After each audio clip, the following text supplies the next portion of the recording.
નમસ્કાર મિત્રો, welcome to device rapid revision programme. પ્રાધાસુ ફાઉન્ડેશન વતી હું માધવ ધોળકિયા આપનું સ્વાગત કરું છું. ડીવાયએસઓ પરીક્ષા માટે ઘણા આપણે લગભગ 1-1.5 વર્ષથી તૈયારી કરતા હશું. સતત આપણે અન્ય પરીક્ષાઓ જીપીએસસી, સીસી, ક્લાસ 3 બધા પરીક્ષાઓની તૈયારી કરતા હશું. ડીવાયએસઓ ખૂબ સારી અગત્યની પરીક્ષા છે, ઘણી પોસ્ટ પણ છે આ વખતે.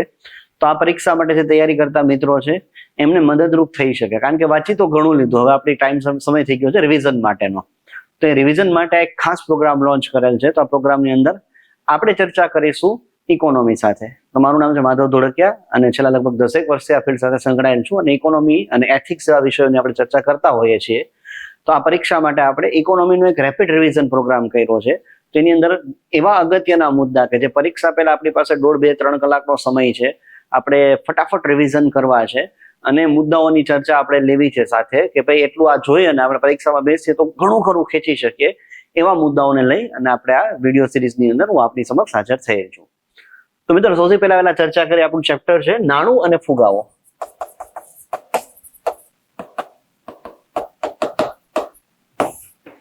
કન્સેપ્ચ્યુઅલ પેટર્નથી એક ખૂબ જ મહત્વનું ચેપ્ટર કહી શકાય. હમણાં જે જીપીએસસી કે એપ્રિલ મહિનાની અંદર એમાં ફુગાવામાંથી 3 પ્રશ્નો નીકળેલા છે. તો આની અંદરથી કયા કયા પ્રશ્નો બની શકે અને કયા કયા મુદ્દાઓની આપણે ચર્ચા કરી શકીએ, ફટાફટ રેપિડ રિવિઝનમાં જોઈ લઈએ. તો સૌથી પહેલા તો ફુગાવાની વ્યાખ્યા. તો કે ફુગાવો એટલે શું છે? તો કે ભાઈ, ઇકોનોમીની અંદર જ્યારે ડિમાન્ડ સતત વધતી હોય, નાણાંનો પુરવઠો વધે, એવી પરિસ્થિતિની અંદર વસ્તુ અને સેવાઓની કિંમતોમાં વધારો થાય અને આ સતત અને સ્થિર જે વધારો થાય ઇકોનોમીમાં તમામ વસ્તુઓમાં, એ ઘટનાને આપણે શું કહીએ છીએ? ફુગાવો. ફુગાવાની ઘટના એક ઇકોનોમી માટે 2 દ્રષ્ટિએ જોવામાં આવે છે. એમાં ઇકોનોમીમાં ફાયદાઓ પણ છે અને એની મર્યાદાઓ પણ છે. ફાયદાઓ તો કે ઇકોનોમીમાં નવી ડિમાન્ડ આવે છે, ઉત્પાદનને પ્રોત્સાહન આપે, રોજગારને પ્રોત્સાહન આપે. મર્યાદા એવી છે કે ગરીબો માટે નુકસાનકારક થઈ શકે. તો આવા કન્સેપ્ચ્યુઅલ પ્રશ્ન પૂછાતા હોય કે ફુગાવાની ઘટના છે ગરીબો માટે સમસ્યાગ્રસ્ત બની શકે છે, પણ ઇકોનોમીમાં ડિમાન્ડ ક્રિએટ કરી શકે છે. નવું ઉત્પાદન થશે તો નવું રોજગાર સર્જન થશે, બેરોજગારી ઘટશે, ઇકોનોમીમાં ઓવરઓલ મની ફ્લોમાં વધારો થાય છે. ફુગાવામાંથી કયા કયા પ્રશ્નો બની શકે? એક તો પ્રકારોની અંદરથી જો પ્રશ્ન પૂછાય તેની અંદર મહત્વના જે મુદ્દા છે એમાં એક તમને ખબર કન્સેપ્ટ હોવી જોઈએ કે ધીમો ફુગાવો અને ફાસ્ટ ફુગાવો. ધીમો ફુગાવો એને આપણે કહીશું ક્રીપિંગ ઇન્ફ્લેશન અથવા તો વોકિંગ ઇન્ફ્લેશન, જ્યારે ઝડપી ફુગાવાની અંદર આવે છે રનિંગ ઇન્ફ્લેશન, ગેલોપિંગ ઇન્ફ્લેશન અને હાઇપર ઇન્ફ્લેશન. ક્રીપિંગ ઇન્ફ્લેશન એટલે કે ભાઈ 1 થી 3% જેટલો ફુગાવાનો દર હોય. વોકિંગ ઇન્ફ્લેશન એટલે 3% થી 10% જેટલો ફુગાવાનો દર હોય. રનિંગ ઇન્ફ્લેશન એટલે કે 10 થી 30% જેટલો ફુગાવાનો દર હોય. અને ગેલોપિંગ ઇન્ફ્લેશન એટલે કે 2 થી 3 આંકડામાં ફુગાવાનો દર પહોંચી જાય. હાઇપર ઇન્ફ્લેશન એક વિચિત્ર ઘટના છે, ચલણ પોતાનું મૂલ્ય ગુમાવી બેસે અને આવી પરિસ્થિતિમાં જે એક્સ્ટ્રીમિટી સર્જાય એને આપણે શું કહીએ છીએ? Hyper inflation. તો આ એક થઈ ગયા ફુગાવાના પ્રકારો. એની અંદરથી એક બીજા શબ્દો આવી શકે, પ્રચ્છન્ન ફુગાવો એટલે શું થાય? પ્રચ્છન્ન ફુગાવો અથવા તો છુપાયેલો ફુગાવો એ એવી ઘટના છે કે જેમાં વસ્તુ કે સેવાની કિંમતો વધારવાના બદલે તેની ગુણવત્તા કે માત્રામાં ઘટાડો કરવામાં આવે. પાર્લેજીની પ્રાઇસ વધારવાના બદલે એના બિસ્કિટ ઘટાડે તો આ ઘટનાને આપણે પ્રચ્છન્ન ફુગાવો કહીએ છીએ. બીજો છે દબાયેલો ફુગાવો, સપ્રેસ્ડ ઇન્ફ્લેશન. આ ઘટનાની અંદર એકચ્યુઅલમાં ઇકોનોમીમાં ફુગાવો તો હોય પણ સરકાર છે એ પોતે એને પોતાની નીતિઓ દ્વારા દબાવી રાખે. તો આ પ્રકારના ફુગાવાને આપણે કેવો ફુગાવો કહીએ છીએ? દબાયેલો ફુગાવો.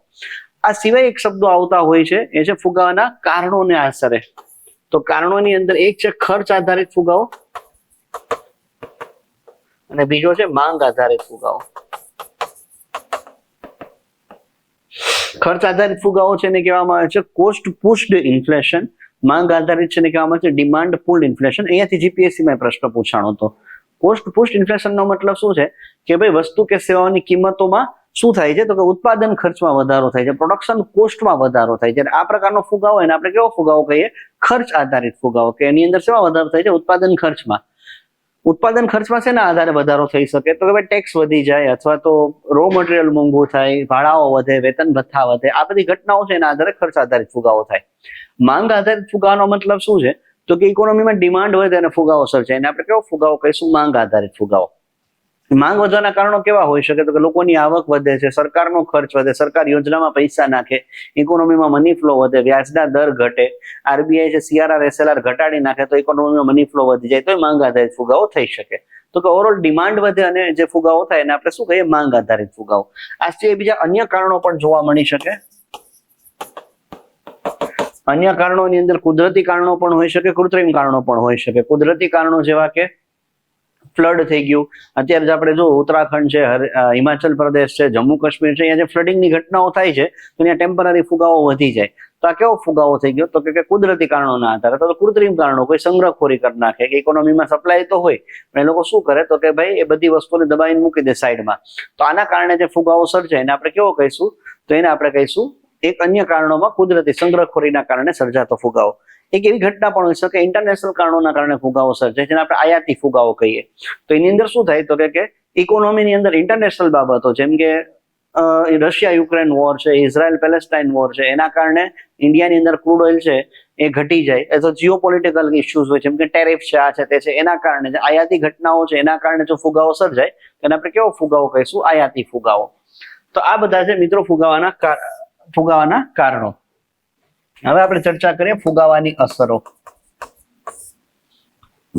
ફુગાવાની આપણે અહીંયા જે અસરોની વાત કરીએ છીએ શું છે તો કે જે પ્યોર ફુગાવો છે, જે માંગ આધારિત ફુગાવો છે, એની અસરોની ચર્ચા કરીએ છીએ. આ પરિસ્થિતિમાં શું ઇકોનોમીમાં ડિમાન્ડ વધે છે કારણ કે લોકોની આવક વધે છે. તો અહીંયા કેવી કેવી અસર થઈ શકે તો કે માંગમાં વધારો થાય છે, નિકાસની અંદર ઘટાડો થશે, આયાત વધી જશે. કારણ કે આપણે ઉત્પાદનમાં પહોંચી નથી વળતા.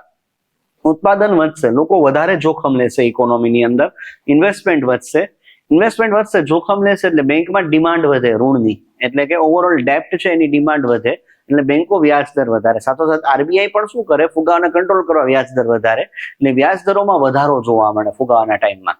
લોકોની બચત ઘટે, સરકારની પણ આવક વધે, લોકોની પણ આવક વધે, ઉદ્યોગ ધંધાઓની પણ આવક વધે.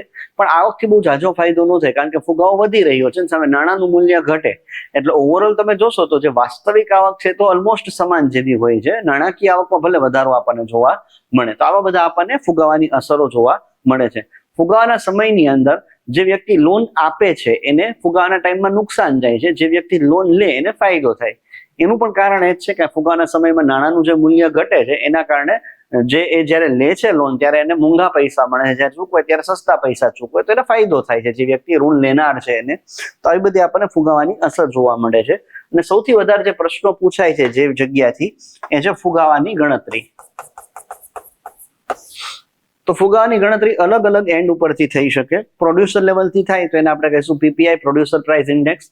એમાં પણ આપણને બે જોવા મળે, ઇનપુટ પીપીઆઈ અને આઉટપુટ પીપીઆઈ. ઇનપુટ પીપીઆઈ ની અંદર તો કે જે પ્રોડ્યુસર છે એનું પ્રોડક્શન કોસ્ટ એટલે કે ઉત્પાદન ખર્ચમાં વધારો થાય એના આધારે જે ફુગાવો ગણી આપણે ઇનપુટ પીપીઆઈ કહીશું. આઉટપુટ પીપીઆઈ એટલે કે જે પ્રોડ્યુસર વેચાણ કરે છે એની વેચાણ કિંમતમાં વધારો થાય એના આધારે જે ફુગાવો થાય એને આપણે આઉટપુટ પીપીઆઈ કરીશું. અહીંયા ખાસ યાદ રાખશું કે આપણા દેશમાં પીપીઆઈ ગણતા નથી. વિશ્વની અંદર બાકી બધા દેશોમાં પીપીઆઈ ના આધારે ફુગાવો ગણાય છે, પણ ભારતમાં ડબલ્યુપીઆઈ એટલે કે હોલસેલ પ્રાઇસ ઇન્ડેક્સના આધારે ફુગાવો ગણાય છે. પીપીઆઈ છે એના માટે બે સમિતિના નામ યાદ રાખીશું. ભારતમાં પીપીઆઈ ની શરૂઆત કરવાની ભલામણ કરી હતી અભિજીત સેન સમિતિએ.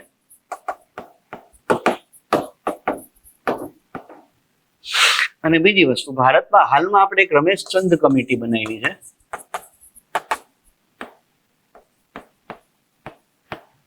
જે પીપીઆઈ ની જરૂરિયાત ઉપર ચર્ચા કરી રહી છે, એને વર્કિંગ ગ્રુપ જેવું બનાવેલું છે કે જે ભારતમાં પીપીઆઈ લાગુ કરવું જોઈએ કે નહીં આ બધા મુદ્દાઓ પર અત્યારે વર્ક કરી રહી છે રમેશચંદ કમિટી. તો આ કમિટી તમારે એક કરંટના ભાગ સ્વરૂપે યાદ રાખી શકાય. એક તો ડબલ્યુપીઆઈ ની અંદર ખોજ કરવા માટે છે, પીપીઆઈ માટે પણ છે. તો રમેશચંદ સમિતિ આપણે યાદ રાખીશું. એ ઓલરેડી નીતિ આયોગના પણ સભ્ય છે રમેશચંદ્ર, તો આ એક નામ યાદ રાખીશું, રમેશચંદ સમિતિ. પીપીઆઈ ની ગણતરી થતી નથી એટલે બહુ જાજુ આમાં કઈ યાદ રાખવાનું ચાવતું નથી, પણ મહત્વનું તમારે યાદ રાખવાનું આવશે ડબલ્યુપીઆઈ અને સીપીઆઈમાં. વાત કરીએ આપણે ડબલ્યુપીઆઈ ની. ડબલ્યુપીઆઈ એટલે હોલસેલ પ્રાઇસ ઇન્ડેક્સ, એટલે કે જથ્થાબંધ ક્ષેત્રે જે જથ્થાબંધ વેપારીઓ છે એની જે વેચાણ કિંમતમાં વધારો થાય એના આધારે જે ફુગાવો ગણવામાં આવે એને આપણે કહીએ છીએ ડબલ્યુપીઆઈ હોલસેલ પ્રાઇસ ઇન્ડેક્સ. અહીંયા તો કે જથ્થાબંધ વેપારીની વેચાણ કિંમત, આ શબ્દો પર ભાર મૂકું ફરીથી યાદ રાખજો, એમાં વધારો થાય છે એના આધારે આપણે ફુગાવો ગણીએ છીએ. એમાં માત્ર વસ્તુઓનો સમાવેશ થાય છે, એમાં સેવાઓનો સમાવેશ થતો નથી, એટલે માત્ર વસ્તુઓના સમાવેશથી આ ફુગાવાની ગણતરી થાય છે. બીજી વસ્તુ, તો એની અંદર ટોટલ કેટલી વસ્તુ તો કે 696 વસ્તુઓની જો કિંમતો વધે તો ડબલ્યુપીઆઈ વધે. તો એક ફિગર પણ યાદ રાખીશું કે જેના આધારે આપણે ફુગાવાની ગણતરી કરીએ છીએ. અહીંયાથી પણ પ્રશ્ન નીકળેલો છે કે એમાં જેટલી પણ વસ્તુઓ છે એને 3 અલગ અલગ ગ્રુપમાં વિભાજિત કરેલી છે: પ્રાથમિક વસ્તુઓ, ઉત્પાદિત વસ્તુઓ અને ઉર્જા વીજળી. તો આ 3 ગ્રુપના આધારે એ ફુગાવાની ગણતરી કરવામાં આવે છે. પ્રાથમિક વસ્તુઓની અંદર તો કે જે બેઝિક વસ્તુઓ, પ્રાથમિક વસ્તુઓ છે કૃષિને લગતી વસ્તુઓ એનો સમાવેશ થાય છે. ઉત્પાદિત વસ્તુની AC, TV, fridge, car, petrol petrol નહીં આવે, સોરી, આ બધી વસ્તુનો સમાવેશ થાય છે. ઉર્જા વીજળીમાં પેટ્રોલ, ડીઝલ, રાંધણ ગેસનો બાટલો, વીજળીનું યુનિટ, આ બધી વસ્તુનો સમાવેશ થાય છે. એ ટોટલ 696 વસ્તુઓની કિંમતો વધે તો ફુગાવો વધે. એની ગણતરી કોના દ્વારા થાય છે? તો કે DPIIT દ્વારા, એટલે કે department four promotion of industries and internal trade, એના દ્વારા એની ગણતરી થાય છે. જે ઉદ્યોગ અને વાણિજ્ય મંત્રાલય હેઠળ કામ કરતો એક વિભાગ છે. તો એના જે આર્થિક સલાહકાર છે ઉદ્યોગ અને વાણિજ્ય મંત્રાલયના, એના આધારે એની જે ઓફિસ છે department four promotion of industries and internal trade, એમના દ્વારા આની ગણતરી કરવામાં આવે છે. એનું આધાર વર્ષ 2011-12 છે. પણ ખાસ યાદ રાખીશું કે આધાર વર્ષમાં વારે વારે ચેન્જ થવાની ચર્ચાઓ થાય છે. તો આ ફિગર છે તમારી પરીક્ષા પહેલા તમે જોઈ લેજો કે કઈ ચેન્જ નથી થયું. CPI ની અંદર તો થોડાક આધાર વર્ષ ચેન્જ થયા છે, તો આની અંદર કોઈ આધાર વર્ષમાં ચેન્જ નથી આવ્યા ને 2011-12માં, એની આપણે ખાસ નોંધ રાખીશું. પછી મિત્રો આપણે ચર્ચા કરીએ CPI એટલે કે consumer price index. Consumer price index એટલે કે ગ્રાહકના ક્ષેત્રે આપણને જોવા મળતો ફુગાવો. તો CPI એટલે શું છે? તો કે કન્ઝ્યુમર પ્રાઇસ ઇન્ડેક્સ.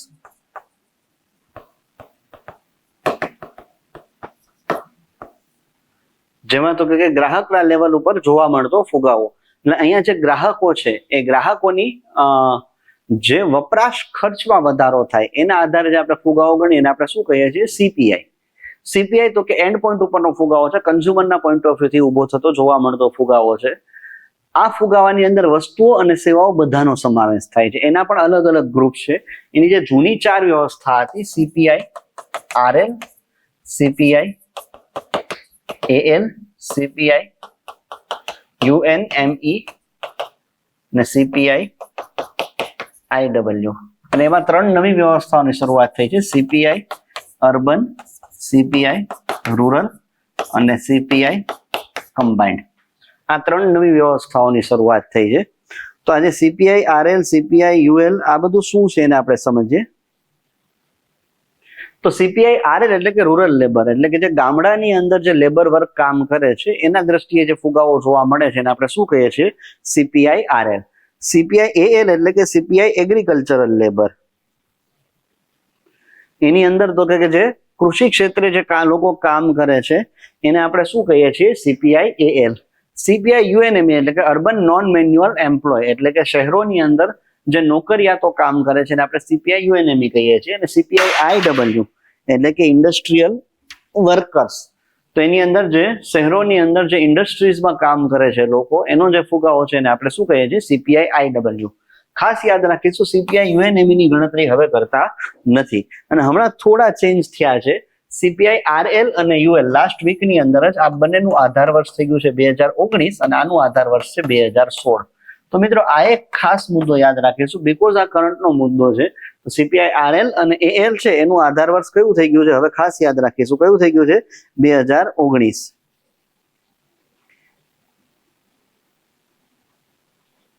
અને જે CPI UR અને C એનું જે જૂનું આધાર વર્ષ છે એ કયું છે? 2013-14, માફ કરજો 2012-13.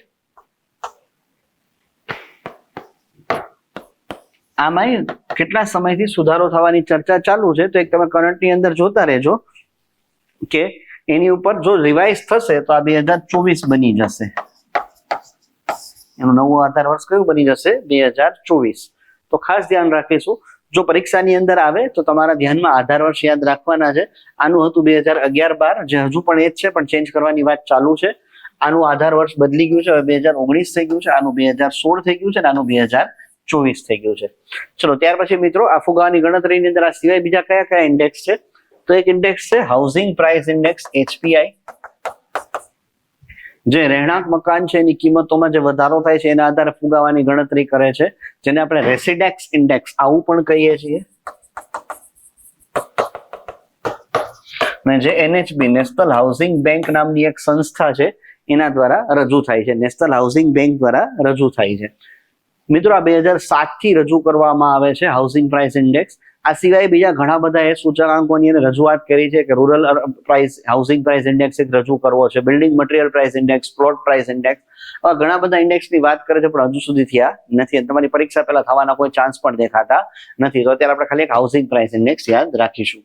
આ સિવાય એક છે સર્વિસ પ્રાઇસ ઇન્ડેક્સ, SPI, જે તો કે જે સેવાઓ છે એની કિંમતોમાં જે વધારો થાય એના આધારે જે ફુગાવાની ગણતરી કરે ને આપણે શું કહીએ સર્વિસ પ્રાઇસ ઇન્ડેક્સ. તો સેવાઓની કિંમતોની અંદર ફુગાવો ભારતમાં ગણવામાં આવતો નથી, પણ એક સમિતિ હતી, આ સમિતિનું નામ યાદ રાખીશું, અભિજીત સેન સમિતિ.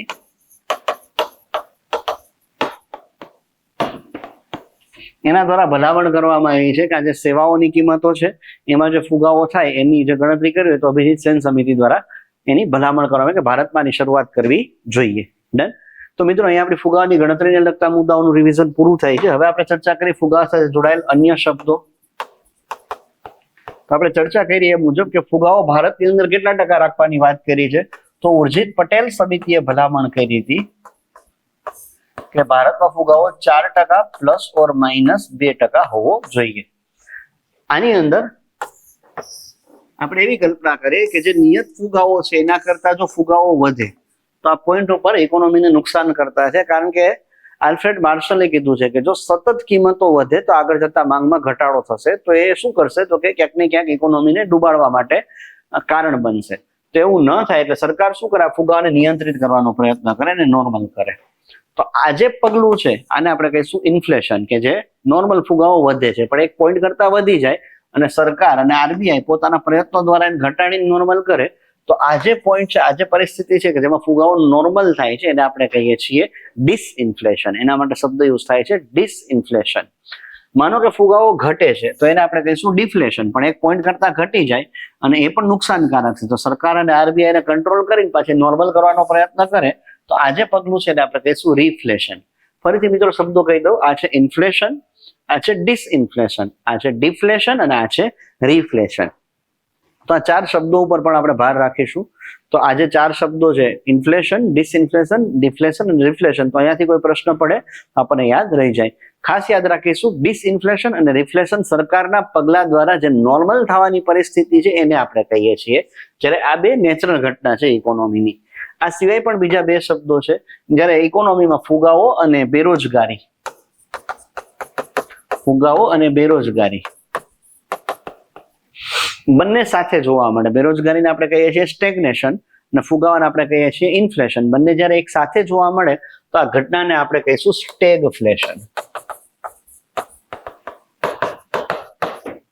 જ્યારે અમુક ક્ષેત્રોમાં ફુગાવો હોય અને અમુક ક્ષેત્રોમાં મંદી હોય, અમુક ક્ષેત્રોમાં તેજી ચાલે છે સરસ મજાની અને અમુક ક્ષેત્રોમાં મંદી ચાલે છે, આ પ્રકારની ઘટના હોય કે તેજી ને મંદી એક સાથે ઇકોનોમીમાં એક જ પોઈન્ટ ઉપર જોવા મળે, તેના માટે શબ્દ યુઝ થાય છે સ્ક્યુફ્લેશન.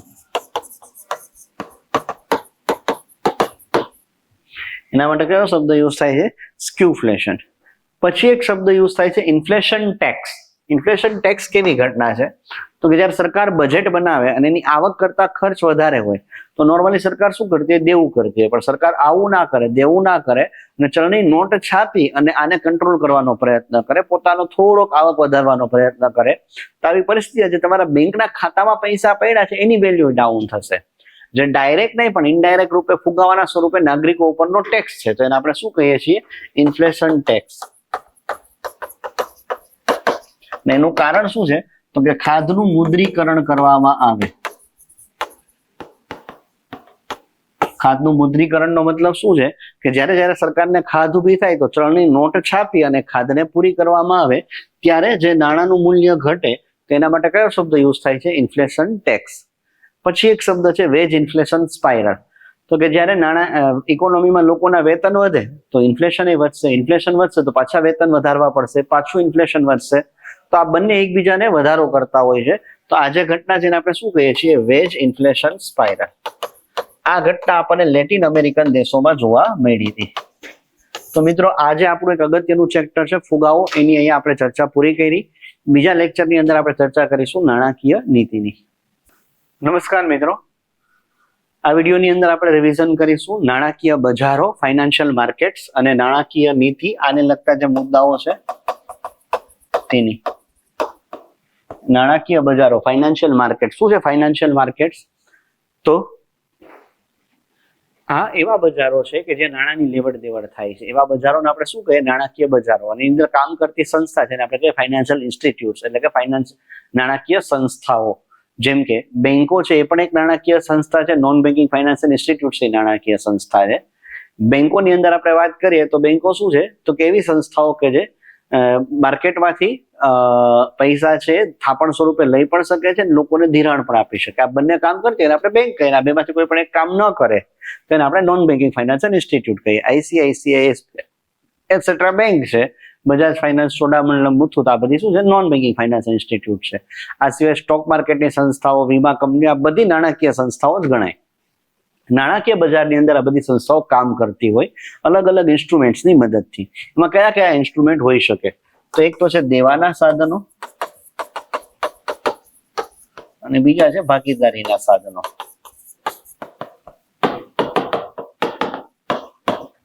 દેવાના સાધનોની અંદર ડેપ્ટ ઇન્સ્ટ્રુમેન્ટ્સનો સમાવેશ થાય છે, ભાગીદારીના સાધનોની અંદર ઇક્વિટી ઇન્સ્ટ્રુમેન્ટ્સનો સમાવેશ થાય છે. દેવાના સાધનો એટલે તો કે એમાં જે વ્યક્તિ પૈસા લે છે માર્કેટમાંથી એ દેવા સ્વરૂપે પૈસા લે છે. માનો કે બોન્ડ ઇસ્યુ કરે, કોઈ કંપની નાણાંની જરૂર છે ને બોન્ડ ઇસ્યુ કર્યા અને માર્કેટમાં લોકો એના બોન્ડ ખરીદે તો ટેકનિકલી બોન્ડ ખરીદનાર છે એ લેણદાર બને અને જેને બોન્ડ ઇસ્યુ કર્યા જે કંપની એ દેવાદાર બને. તો એની અંદર સરકાર પણ ઇસ્યુ કરી શકે, સામાન્ય પ્રાઇવેટ કંપનીઓ પણ ઇસ્યુ કરી શકે, ગવર્મેન્ટની કંપનીઓ, બેંકો બધા ઇસ્યુ કરી શકે. તો આ જે સાધનો છે ને આપણે દેવાના સાધનો કહીએ છીએ. દેવાના સાધનોને પુનઃ વર્ગીકૃત કરી શકાય ટૂંકા ગાળાના અને લાંબા ગાળાના સાધનો.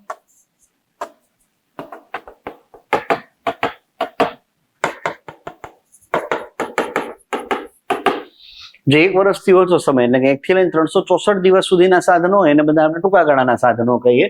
જેના માટેનું જે બજાર છે ને આપણે કહીએ મની માર્કેટ એટલે કે નાણાં બજાર. અને જે લાંબા ગાળાના સાધનો છે એ તો કે કેપિટલ માર્કેટ, મૂડી બજારનો ભાગ છે.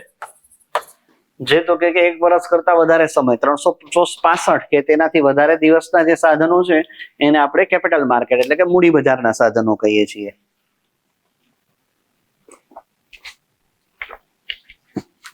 જ્યારે ભાગીદારીના સાધનો કેવા છે? જેમાં ભાગીદારી સ્વરૂપે નાણાંની પ્રાપ્તિ થાય.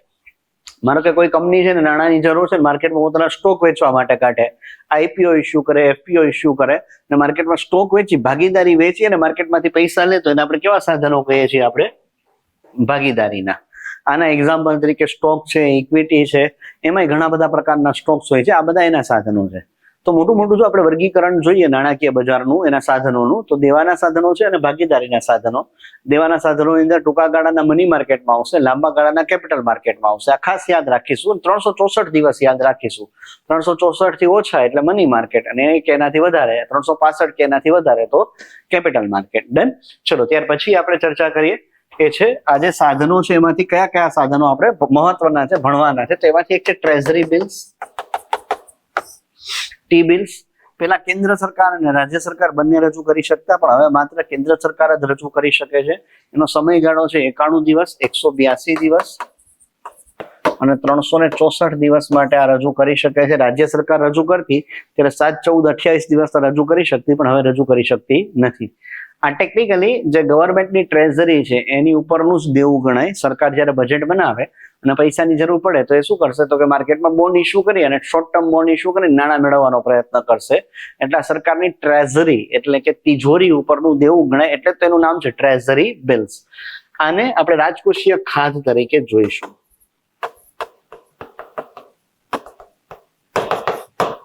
અને આપણે રાજકોષીય ખાધ તરીકે જોવામાં આવે છે. જે બીજા સાધનો છે એને આપણે કહીએ છીએ WMA, ways and means in advance. આ કયા સાધનો છે? તો કે એની અંદર માનો કે સરકારને ટેકનિક શોર્ટ ટર્મ માટે પૈસાની જરૂર પડશે તો સરકાર શું કરશે? તો કે માર્કેટની અંદરથી આરબીઆઈ પાસેથી ટેમ્પરરી પૈસા લઈ લેશે. ખાસ કરીને આનો ઉપયોગ થાય છે રાજ્ય સરકારો દ્વારા કે ભાઈ સરકારે બજેટ બનાવી નાખ્યું પણ હજી એને ઇન્કમની ટેક્સની ઇન્કમ થઈ નથી અને એના ખર્ચા ચાલુ થઈ ગયા છે તો ટેમ્પરરી પૈસાની જરૂર પડશે. જે પાછળથી પૈસા આવશે તો શું કરે? આરબીઆઈ પાસેથી એડવાન્સમાં પૈસા લઈ લે, પછી પોતે પૈસા ખર્ચા કરે, જ્યારે ટેક્સની ઇન્કમ આવે ત્યારે આરબીઆઈ ને ચૂકવી દે. ટેકનિકલી આ એવા બોન્ડ છે કે જે સરકાર આરબીઆઈ ને ઇસ્યુ કરે છે અને આરબીઆઈ એને પૈસા આપે છે. એટલે દેવાદાર સરકાર બને છે, લેણદાર આરબીઆઈ બને છે. તો આ પ્રકારના જે સ્પેશિયલ છે એને બોન્ડ છે એને આપણે શું કહીએ છીએ? Ways and means in advance, WMA. અને આને આપણે ખાધ તરીકે જોતા નથી. કારણ કે સેમ નાણાકીય વર્ષમાં આરબીઆઈ ને ચૂકવવાની હોય છે. અને ટેકનિકલી એક પ્રકારનું દેવું નથી, આ તો ઇન્ટરનલ ટ્રાન્ઝેક્શન જેવું છે. ભાઈબંધ પાસેથી આપણે ઉધાર લઈએ ને 5-15 દિવસ જેવા એ પ્રકારનું છે. તો એને આપણે રાજકોષીય ખાધ તરીકે જોતા નથી. ત્રીજું સાધન છે કેશ મેનેજમેન્ટ બિલ, CMB. આ શું છે કેશ મેનેજમેન્ટ બિલ્સ? તો કે ભાઈ સરકાર જે બેંકો માટે ઇસ્યુ કરે, બેંકોને જે એસએલઆર ની જાળવણી કરવાની આવશે તો એની અંદર એસએલઆર ની જાળવણી માટે સ્પેશિયલ બોન્ડ ઇસ્યુ કરે અને આપણે શું કહીએ છીએ કેશ મેનેજમેન્ટ બિલ્સ. આ સરકાર દ્વારા બેંકોને વેચવામાં આવે છે, બેંકો જ આ ખરીદી શકે અને ક્યાં હાચવી શકશે એસએલઆર ના બોન્ડ તરીકે. આવા જે સ્પેશિયલ બોન્ડ છે ને આપણે શું કહીએ છીએ cache management bills.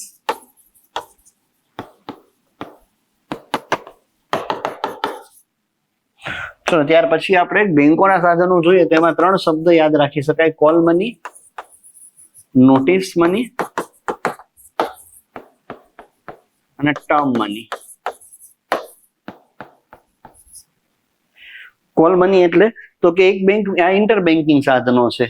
Inter banking એટલે કે એક બેંક બીજી બેંક પાસેથી લે છે.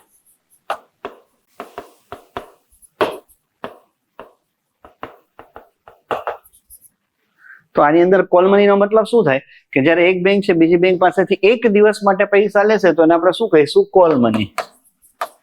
2 થી લઈ અને 14 દિવસ માટે પૈસા લેશે તો એને આપણે શું કહીશું નોટિસ મની. અને 15 થી લઈ અને 364 દિવસ માટે પૈસા લેશે એને આપણે શું કહીશું ટર્મ મની. તો આ 3 પ્રકારના સાધન જોવા મળે છે: કોલ મની, નોટિસ મની અને ટર્મ મની. કોલ મની માત્ર 1 દિવસ માટે હોય છે, નોટિસ મની 2 થી લઈ અને 14 દિવસ માટે હોય છે અને ટર્મ મની 15 થી લઈ અને 364 દિવસ માટે હોય છે. તેમાં 3 પ્રકારના આપણને સાધનો જોવા મળે છે. ત્યાર પછી આપણે ચર્ચા કરીએ એ છે અલગ અલગ પ્રકારના બોન્ડ. તો એની અંદર આપણે ચર્ચા કરીએ, એક છે મસાલા બોન્ડ, કે જ્યારે ભારતીય કંપની છે વિદેશી બજારમાં બોન્ડ ઇસ્યુ કરે તેવા બોન્ડને આપણે શું કહીશું મસાલા બોન્ડ. અને અહીંયા ખાસ યાદ રાખીશું કે આ મસાલા બોન્ડમાં વિનિમય દરના કારણે કોઈ નુકસાન થાય તો એ વિદેશી કંપની છે એના દ્વારા ભોગવવામાં આવે. નુકસાન છે વિદેશી કંપની દ્વારા ભોગવવામાં આવે એને આપણે કેવા બોન્ડ કહીશું મસાલા બોન્ડ. અને જ્યારે ભારતીય કંપની દ્વારા ભારતીય બજારમાં જ બોન્ડ ઇસ્યુ કરવામાં આવે તેને આપણે કહીએ છીએ મહારાજા બોન્ડ.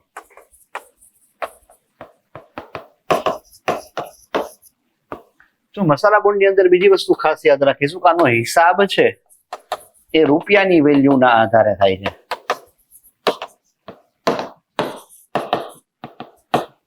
એટલે જ એને ઘણી વખત શું કહેવામાં કે રૂપિયાના ચલણમાં રજૂ થતા બોન્ડ. તો મસાલા બોન્ડ છે એનો હિસાબ શેના આધારે રજૂ થાય છે?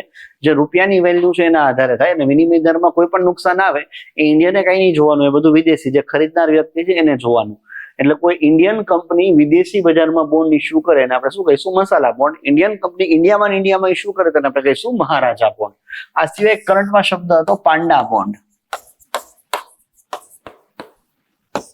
તો પાંડા બોન્ડ શું છે? તો કોઈ વિદેશી કંપની ચીનમાં જઈને બોન્ડ ઇસ્યુ કરે તેને આપણે કહીશું પાંડા બોન્ડ. પરીક્ષામાં પૂછવાનો ચાન્સ બહુ ઓછા છે છતાં પણ ચર્ચા કરી નાખીએ કે કોઈ વિદેશી કંપની છે અને ચીનની માર્કેટમાં જે બોન્ડ ઇસ્યુ કરશે ને એને પાંડા બોન્ડ કહેવામાં આવે છે. એક શબ્દ છે એલિફન્ટ બોન્ડ.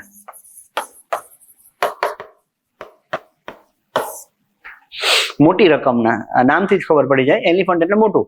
તો મોટી રકમના જે કંઈ પણ બોન્ડ છે ને આપણે કેવા બોન્ડ કહીએ છીએ? Elephant bond. જ્યારે મોટી વેલ્યુના બોન્ડ ઇસ્યુ કરવામાં આવે, 2-5 કરોડની વેલ્યુના બોન્ડ ઇસ્યુ કરવામાં આવે અને આપણે એલિફન્ટ બોન્ડ કહીશું. ત્યાર પછી શબ્દ છે ગ્રીન બોન્ડ. તો એવો પ્રોજેક્ટ કે જે પર્યાવરણ માટે નુકસાન કરતા નથી, સસ્ટેનેબલ પ્રોજેક્ટ છે, ટકાઉ પ્રોજેક્ટ છે, એના માટે જે બોન્ડ ઇસ્યુ કરવામાં આવે એને આપણે શું કહીશું? Green bond. અને બ્લુ બોન્ડ, તો બ્લુ કલર જોડાયેલ છે પાણી સાથે, મરીન સાથે. તો કોઈ મરીન પ્રોજેક્ટ છે, ઓશન પ્રોજેક્ટ છે, જળ પ્રોજેક્ટ છે, એને લગતા કોઈ પણ એના માટે પૈસા મેળવવા જ્યારે કોઈ બોન્ડ ઇસ્યુ કરવામાં આવે તેને આપણે શું કહીશું? Blue bond. ત્યાર પછી એક શબ્દ છે ટ્રાન્ઝિટ બોન્ડ.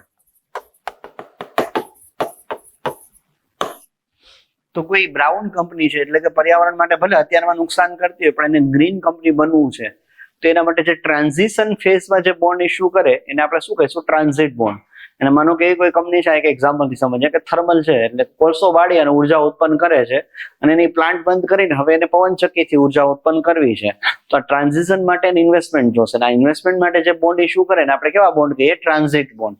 તો અત્યારે સેબી છે આને થોડુંક પ્રોત્સાહન આપી રહી છે. આ સિવાય એક શબ્દ યાદ રાખવાનો છે, ઇન્ફ્લેશન ઇન્ડેક્સ બોન્ડ.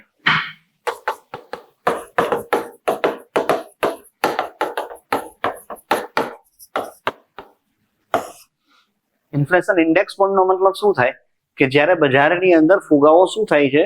ઇન્ફ્લેશન છે વધે છે આવી પરિસ્થિતિમાં બોન્ડની વેલ્યુ શું થશે તો કે બોન્ડની વેલ્યુમાં ઘટાડો થશે, કારણ કે જે રોકાણકર્તા છે એને નાણાંનું મૂલ્ય ઘટે છે, એટલે રોકાણકર્તા નુકસાન થાય. તો આ એ વિશેષ બોન્ડ છે. આની અંદર શું કરવામાં આવે તો કે જે ફુગાવો વધે ને એનું વળતર ચૂકવવામાં આવે, કે જેના કારણે ઇન્ફ્લેશન ઇન્ડેક્સિંગ કરવામાં આવે. આ પ્રકારના બોન્ડ છે ને આપણે કેવા બોન્ડ કહીએ છીએ? Inflation index bond. અને આનો એક બેસ્ટ એક્ઝામ્પલ છે સોવેરિયન ગોલ્ડ બોન્ડ.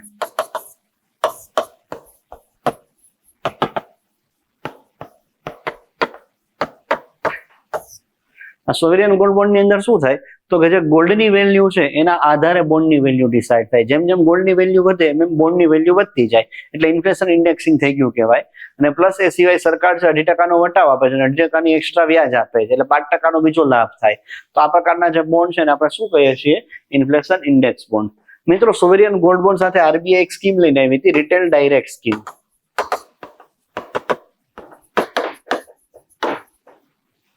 આની અંદર શું ખાસિયત છે કે નોર્મલી જ્યારે આરબીઆઈ બોન્ડ ઇસ્યુ કરે તો પ્રાઇમરી ડીલર, સેકન્ડરી ડીલર, આખી ચેઇન થ્રુ આપણને માર્કેટમાં બોન્ડ ઇસ્યુ કરે. એમાં બેંક ને ફાઇનાન્શિયલ ઇન્સ્ટિટ્યૂટ ને આ બધી ઇન્વોલ્વ હોય. પણ રિટેલ ડાયરેક્ટ સ્કીમમાં આરબીઆઈ શું કર્યું તો કે ડાયરેક્ટલી જે રિટેલ ઇન્વેસ્ટર છે એને બોન્ડ વેચવાના ચાલુ કર્યા. આરબીઆઈ થી સીધા તમે ત્યાંથી ખરીદી શકો. જે આ વચ્ચેનો માર્જિન છે એ માર્જિનમાં વચેટિયાઓનું માર્જિન હટી જાય અને પૂરેપૂરી યીલ્ડનો લાભ કોને મળી શકે? ગ્રાહકોને મળી શકે. એના માટે જે આરબીઆઈ સ્કીમ લાવ્યા એ કઈ છે? રિટેલ ડાયરેક્ટ સ્કીમ, જેમાં આરબીઆઈ ડાયરેક્ટલી બજારમાં જે રિટેલ ઇન્વેસ્ટર છે એને બોન્ડ વેચશે.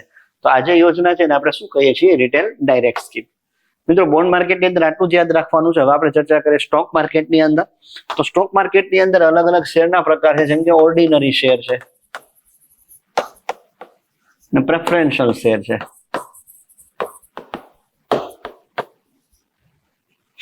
ઓર્ડિનરી શેર નો મતલબ શું થાય તો કે જે નોર્મલ શેર જેવો શેર છે એને આપણે ઓર્ડિનરી શેર કરશું. જેમાં જેને શેર ખરીદો છે એને પૂરેપૂરો માલિકીનો લાભ મળશે, વોટિંગનો લાભ મળશે. પણ એરર એ છે કે જોખમ વધારે હોય, એટલે જયારે કંપની ડૂબે તો સૌથી છેલ્લો પૈસો જે છે એ કોને મળે? શેર હોલ્ડરને મળે. આના કરતા એક થોડીક અલગ સુવિધા ધરાવતો શેર છે પ્રેફરન્શિયલ શેર કહીએ, કે જયારે કંપની ડૂબે ત્યારે પ્રેફરન્સ આપવામાં આવે, એને પહેલા પૈસા આપવામાં આવે, પછી ઓર્ડિનરી શેર ધારકને પૈસા મળે, એને આપણે પ્રેફરન્શિયલ શેર કહીએ. પણ આ પ્રેફરન્શિયલ શેર ધારકો છે સામાન્ય રીતે વોટિંગ પ્રક્રિયા એટલે કે ડિસિઝનમાં પાવર મળતા નથી. એટલે નોર્મલ શેર જેવો જ શેર છે, પણ જયારે કંપની ડૂબશે ત્યારે એને પ્રેફરન્સ આપવામાં આવશે અને વોટિંગ રાઇટ્સ આપવામાં આવતા નથી. આ પ્રકારનો જે શેર છે આપણે કેવો શેર કહીએ છીએ? Preferential share. આ સિવાય પણ 3 શબ્દો છે. એક છે પેની સ્ટોક, સ્વીટ ઇક્વિટી અને સ્વેટ ઇક્વિટી. પેની સ્ટોક એટલે સાવ નાની કિંમતનું, એકદમ નજીવું મૂલ્ય ધરાવતા, સાવ સસ્તા શેર હોય ને એને પેની સ્ટોક કહેવાય. પેનીનો મતલબ જ છે ઓછું મૂલ્ય. સ્વીટ એટલે કે ગળ્યું, સ્વીટ ઇક્વિટી, અને સ્વેટ ઇક્વિટી, સ્વેટ એટલે પરસેવો. આ બંને નજીકના શબ્દો છે.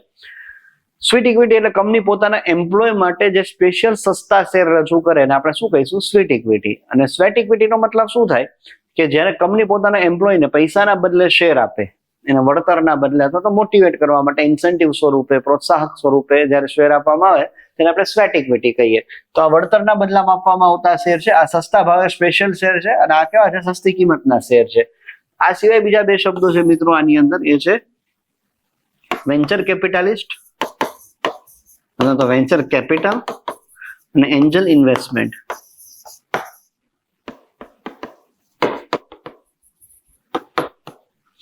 વેન્ચર કેપિટલ નો મતલબ શું થાય? વેન્ચર એટલે સાહસ. તો કોઈ વ્યક્તિ સાહસ કરતો એના માટે જે કોઈ ઇનિશિયલ જયારે બિઝનેસ ચાલુ કરે છે ત્યારે જે ઇન્વેસ્ટમેન્ટ આપવામાં આવે એને આપણે શું કહીએ? સાહસ મૂડી. બિઝનેસ રન થતું હોય જે નવું ઇન્વેસ્ટમેન્ટ મળે એને વેન્ચર કેપિટલ ના કહેવાય. જ્યારે બિઝનેસ ચાલુ જ થયો છે, કોઈ વ્યક્તિ બિઝનેસ લોન્ચ કરી રહી છે, એના માટે એને જે મૂડી મળે ને એને આપણે શું કહીએ? Venture capital. અને બીજું છે એન્જલ ઇન્વેસ્ટમેન્ટ. એન્જલ ઇન્વેસ્ટમેન્ટ નો મતલબ શું છે? આ એવું જ છે કે બિઝનેસ શરૂ કરવા માટે મૂડી મળે. વેન્ચર કેપિટાલિસ્ટ નો હેતુ હશે નફો કમાવાનો, પણ જે એન્જલ ઇન્વેસ્ટર છે શું છે તો કે જે તે આઈડિયાને પ્રોત્સાહન આપવા માટે એ બિઝનેસની અંદર ઇન્વેસ્ટમેન્ટ કરે છે, તો એ એન્જલ ઇન્વેસ્ટર કહે છે. અહીંયા ધ્યાન રાખો કે એન્જલ ઇન્વેસ્ટર નફો તો મેળવે છે પણ એનો હેતુ શું છે? પ્રોત્સાહન આપવાનો. તેને આપણે શું કહીશું? Angel investment. ત્યાર પછી મિત્રો આપણે વાત કરીએ સ્ટોક માર્કેટની અને કોમોડિટી માર્કેટની.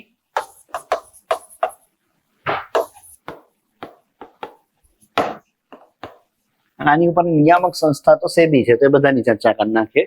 સ્ટોકની લેવેચ કરતા એવા માર્કેટને આપણે સ્ટોક માર્કેટ કહીએ. કોમોડિટીઝ એટલે કે વસ્તુઓની લેવેચ કરતા એવા માર્કેટ આપણે કોમોડિટી માર્કેટ કહીએ. સ્ટોક માર્કેટની અંદર અલગ અલગ સ્ટોક એક્સચેન્જ આવે. આ સ્ટોક એક્સચેન્જ શું છે તો કે સ્ટોકની લેવેચ કરવાની સુવિધા આપતા પ્લેટફોર્મ છે કે જ્યાં જઈને તમે શેર વેચી શકો અથવા તો ખરીદી શકો, જેમ કે બીએસસી છે, એનએસસી છે, આ બધા સ્ટોક એક્સચેન્જ છે. જ્યારે કોમોડિટી લેવેચ કરવાની સુવિધા આપતા જે પ્લેટફોર્મ છે એને આપણે શું કહીએ છીએ? Commodity exchange. હા તો કે ભાઈ તમારે કોમોડિટી ખરીદ વેચાણ કરવાની સુવિધા આપતા પ્લેટફોર્મ છે. જેમ બીએસસી માં તમે શેરની લેવેચ કરી શકો, તો એમસીએક્સ છે તેમાં તમે કોમોડિટીની લેવેચ કરી શકો. આનું એક્ઝામ્પલ છે એમસીએક્સ. આનું એક્ઝામ્પલ છે બીએસસી, એનએસસી એટસેટ્રા. આ સિવાય ત્રીજા પ્રકારના માર્કેટ છે જે ફોરેક્સ માર્કેટ, જેની અંદર તો કે ફોરેન એક્સચેન્જ છે એની લેવેચ થાય કે તમારી પાસે ડોલર છે એ વેચીને તમે રૂપીસ ખરીદી શકો, યુઆન ખરીદી શકો. આ જે છે એને આપણે શું કહીએ છીએ? ફોરેક્સ. અને ફોરેક્સ છે એની લેવેચ કરતા જે પ્લેટફોર્મ છે બેંક્સ જ છે. જો સ્ટોક એક્સચેન્જ ને કોમોડિટી એક્સચેન્જ છે ને, આની અગાઉ નિયામક સંસ્થા હતી એફએમસી, ફોરવર્ડ માર્કેટ કમિશન.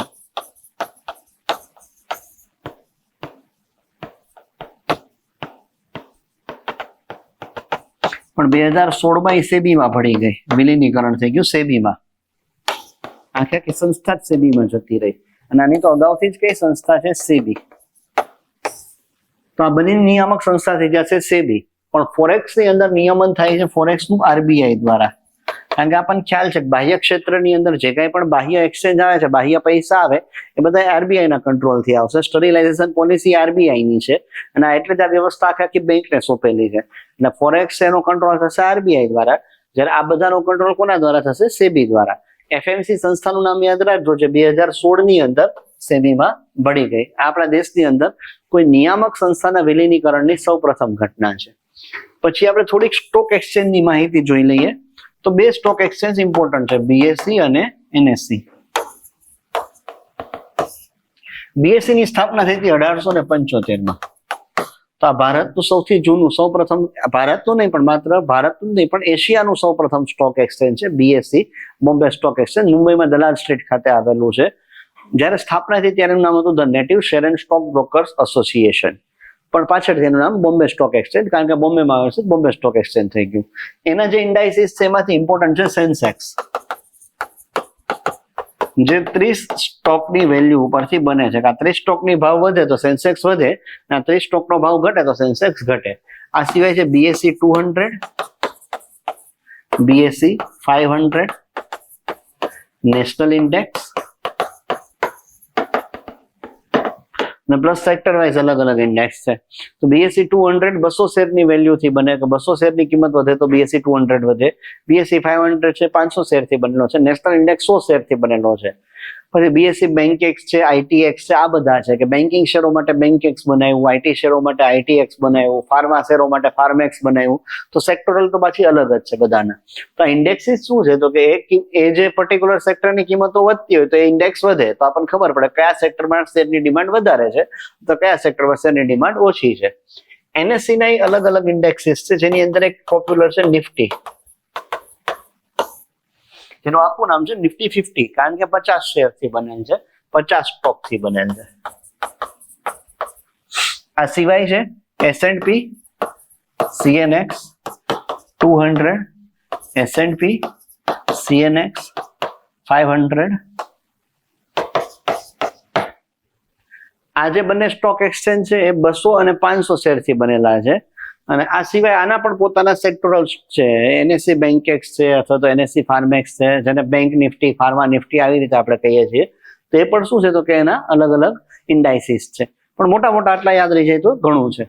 આ સિવાય બીજા સ્ટોક એક્સચેન્જ છે એમએસએમઈ માટેના.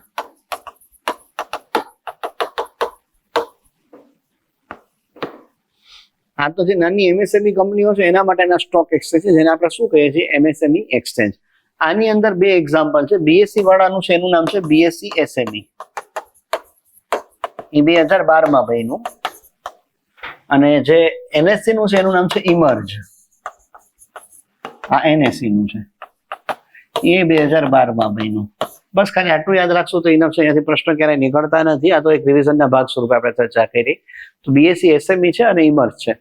હવે જે છે ઇમ્પોર્ટન્ટ છે એ છે જે ઇન્ટરનેશનલ સ્ટોક એક્સચેન્જ છે એની વાત કરીએ.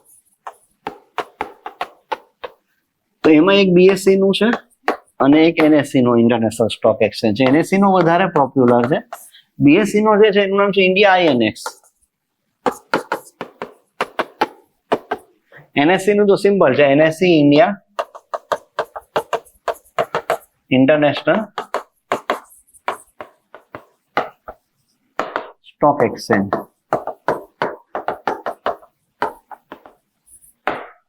NSC India international stock exchange. આજે ઇન્ડિયા આઈએનએક્સ છે એની સ્થાપના થઈ હતી 2016 અને કામ કરવાની શરૂઆત કરી 2017 થી.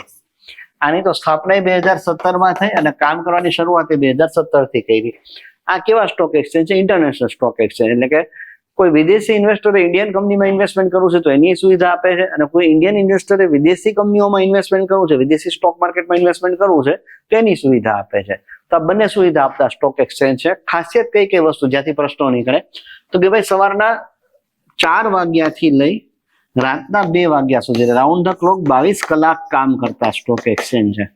મોદી સાહેબ તો એવું કહેતા હતા જાપાનમાં સૂર્યોદય થાય ત્યાંથી લઈને અમેરિકાના કેલિફોર્નિયામાં સૂર્યાસ્ત થાય ત્યાં સુધી કામ કરતા સ્ટોક એક્સચેન્જ છે. આ વારંવાર પૂછાય છે પરીક્ષામાં. આ એક લાઈન આવે છે અને એક બીજું આવે છે કે એનું લોકેશન ક્યાં છે, તો આ બધા આવેલા છે ગાંધીનગર ગિફ્ટ સિટી ખાતે.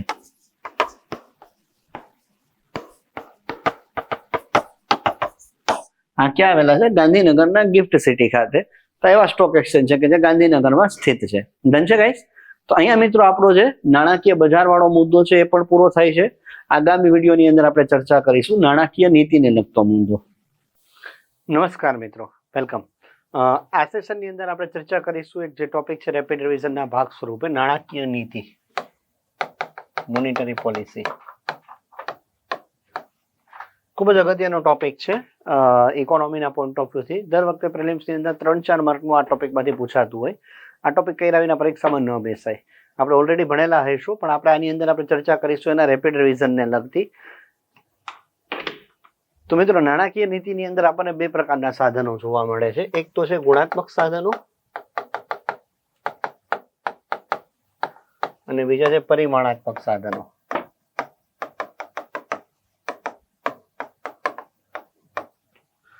ગુણાત્મક સાધનો એટલે કે ગુણ આધારિત જે નક્કી થતા હોય એવા, અને બીજા છે પરિમાણાત્મક સાધનો એટલે કે પરિમાણ એની અંદર નંબર્સ આવતા હોય એવા. ક્વોન્ટિટેટિવ અને ક્વોલિટેટિવ. પરિમાણાત્મક એટલે ક્વોન્ટિટેટિવ અને ગુણાત્મક એટલે ક્વોલિટેટિવ. ગુણાત્મક સાધનો છે એની આપણે આગળ ચર્ચા કરીશું. અત્યારે આપણે ફોકસ રાખીશું આપણા પરિમાણાત્મક સાધનો ઉપર, જે આખી ઇકોનોમીની ઉપર મની ફ્લોને કંટ્રોલ કરતા સાધનો છે, જેની અંદર નાનકડો અમથો ચેન્જ કરવામાં આવે તો આખા ઇકોનોમીમાં મની ફ્લોમાં ચેન્જ આપણને જોવા મળે. તો આવા પરિમાણાત્મક સાધનો કયા કયા છે?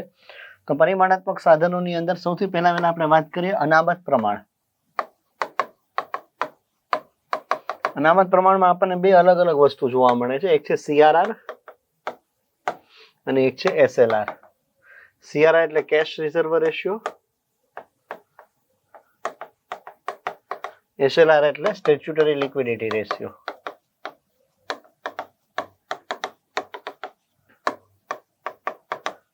આ શું છે CRR અને SLR?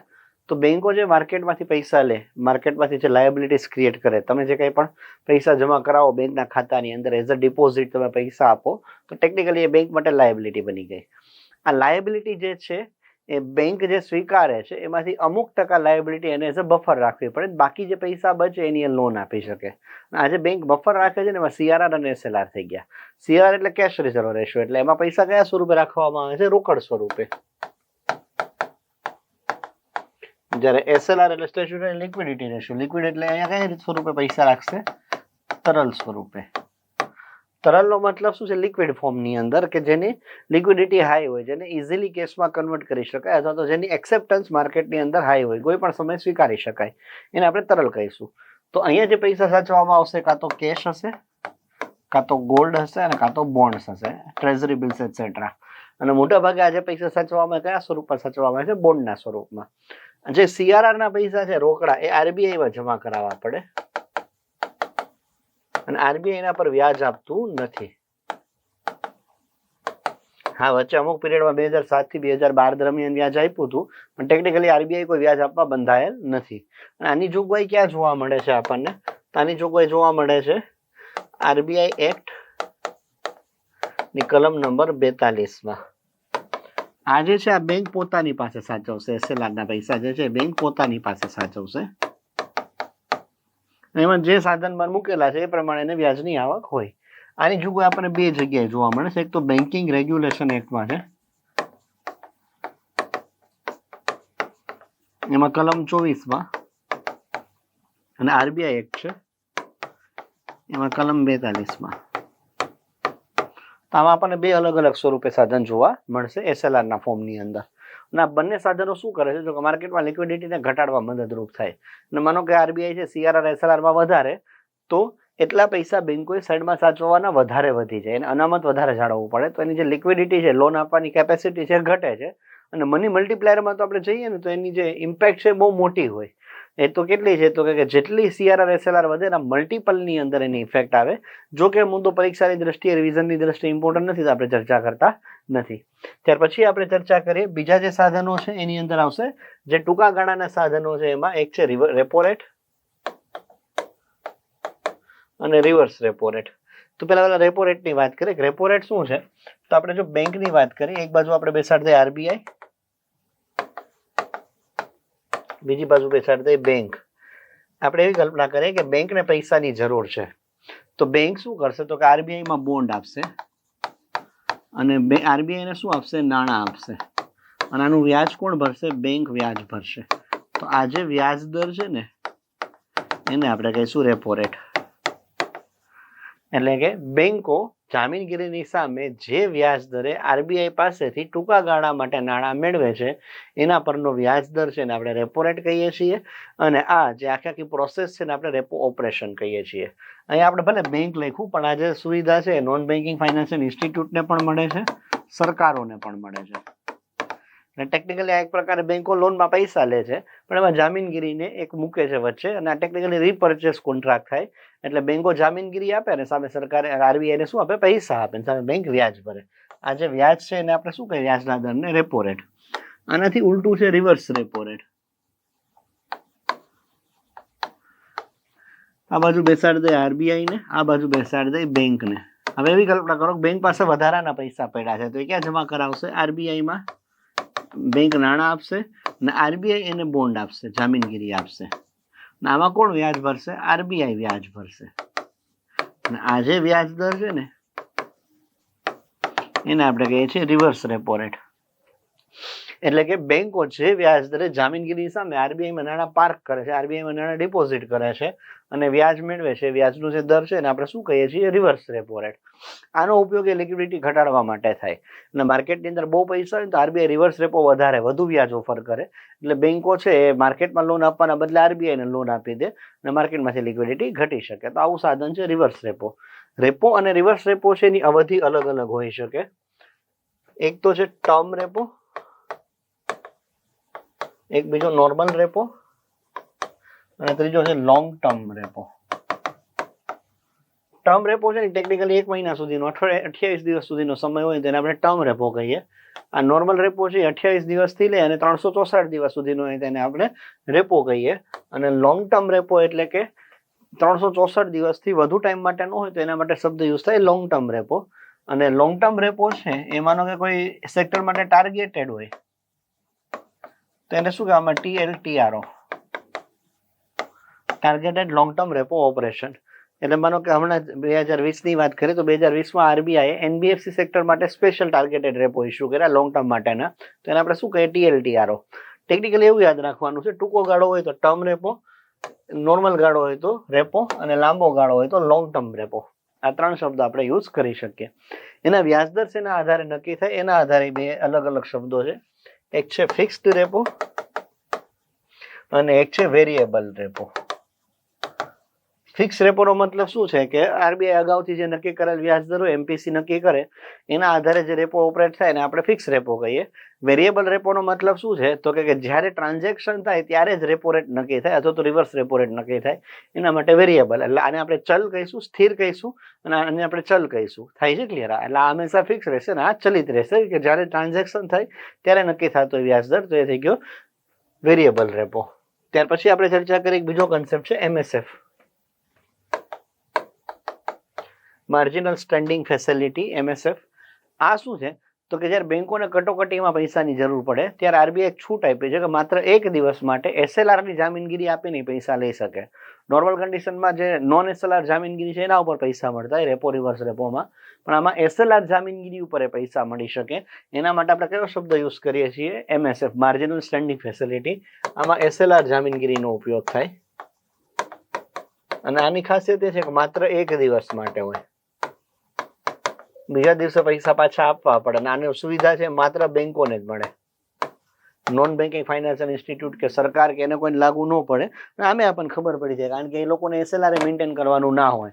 તો SLR જામીનગીરીની જોગવાઈ કોના પાસે છે? બેંકો પાસે. તો આ સુવિધાનો લાભ માત્ર કોને મળે છે? બેંકોને મળે છે. તો આ એક વસ્તુ આપણે ખાસ આપણા ધ્યાનમાં રાખીશું. આને આપણે શું કહીશું? MSF. બીજી વસ્તુ પોલિસી કોરિડોર અને LF કોરિડોર જોઈ લે. તો રેપો અને રિવર્સ રેપો વચ્ચેનો જે તફાવત છે ને એને આપણે કહીશું LF કોરિડોર. કારણ કે રેપો અને રિવર્સ રેપોને આપણે સંયુક્તપણે LF કહીએ છીએ. LF એટલે કે લિક્વિડિટી એડજસ્ટમેન્ટ ફેસિલિટી. અને જ્યારે MSF રેપો અને રિવર્સ રેપો વચ્ચેનો જે તફાવત છે એના માટે શબ્દ યુઝ થાય છે પોલિસી કોરિડોર. અહીંયાથી ને પ્રશ્નો બનેલા છે. એના માટે કયો શબ્દ યુઝ થાય? Policy corridor. તો મિત્રો આ હતા રેપો અને રિવર્સ રેપો અને MSF. ત્યાર પછી આપણે ચર્ચા કરીએ બેંક રેટ. તો આરબીઆઈ અહીંયા બેસાડી દે, અહીંયા આપણે બેસાડી દઈએ બેંક. બેંકને લોંગ ટર્મ લોન જોતી છે તો આરબીઆઈ ને લોન આપશે, ધિરાણ આપશે અને બેંક એની ઉપર વ્યાજ ચૂકવશે. આમાં કોઈ જામીનગીરી લેવેચ નથી થતી, પણ આરબીઆઈ બેંકને એની રેપ્યુટેશન ઉપર, એની એસેટ્સ ઉપર લોંગ ટર્મ લોન્સ આપે અને એ જે એની ઉપર બેંક છે વ્યાજ ચૂકવે. આ જે વ્યાજ દર છે ને એને આપણે કહીએ છીએ બેંક રેટ. એટલે કે બેંકો જે વ્યાજ દરે આરબીઆઈ પાસેથી લાંબા ગાળાના ધિરાણ મેળવે છે એ વ્યાજ દરને આપણે બેંક રેટ કહીએ છીએ. આ સુવિધા માત્ર ને માત્ર બેંકોને મળે છે, એટલે તો આપણે બેંક રેટ શબ્દનો પ્રયોગ કરીએ છીએ. ત્યાર પછી આપણે ચર્ચા કરીએ SDF, સ્ટેન્ડિંગ ડિપોઝિટ ફેસિલિટી. કે બેંક પાસે પૈસા પડ્યા છે એ આરબીઆઈ ને નાણાં જમા કરાવે છે ડિપોઝિટ સ્વરૂપે.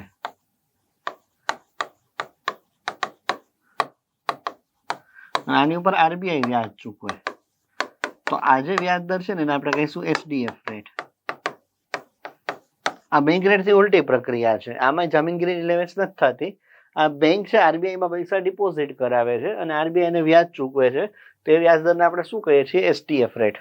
અહીંયા પણ ખાસ ધ્યાન રાખીશું, આરબીઆઈ છે બેંકોની બેંક તરીકે કામ કરે છે, એટલે આ ટેકનિકલી ડિપોઝિટની સામે શું ચૂકવે છે? એને વ્યાજ ચૂકવે છે. તો આને આપણે શું કહીએ છીએ? SDF rate. ત્યાર પછી આપણે ચર્ચા કરીએ SDF પછી BPLR MCLR ની. અહીંયા આપણે માનો કે આરબીઆઈ છે એ બેંકને ધિરાણ આપે છે અને બેંક છે એ માર્કેટમાં ધિરાણ આપે છે. બેંક માર્કેટમાં અલગ અલગ લોન ઓપરેટ કરતી હોય, પર્સનલ લોન છે, મોર્ગેજ લોન છે, બધાના વ્યાજ દર અલગ હોય, પણ એ જે વ્યાજ દર નક્કી થાય ને આધારમાં એક દર હોય જેને આપણે શું કહીએ? આધાર દર. આ જે આધાર દર છે ને અગાઉ સરકાર દ્વારા નક્કી થતો.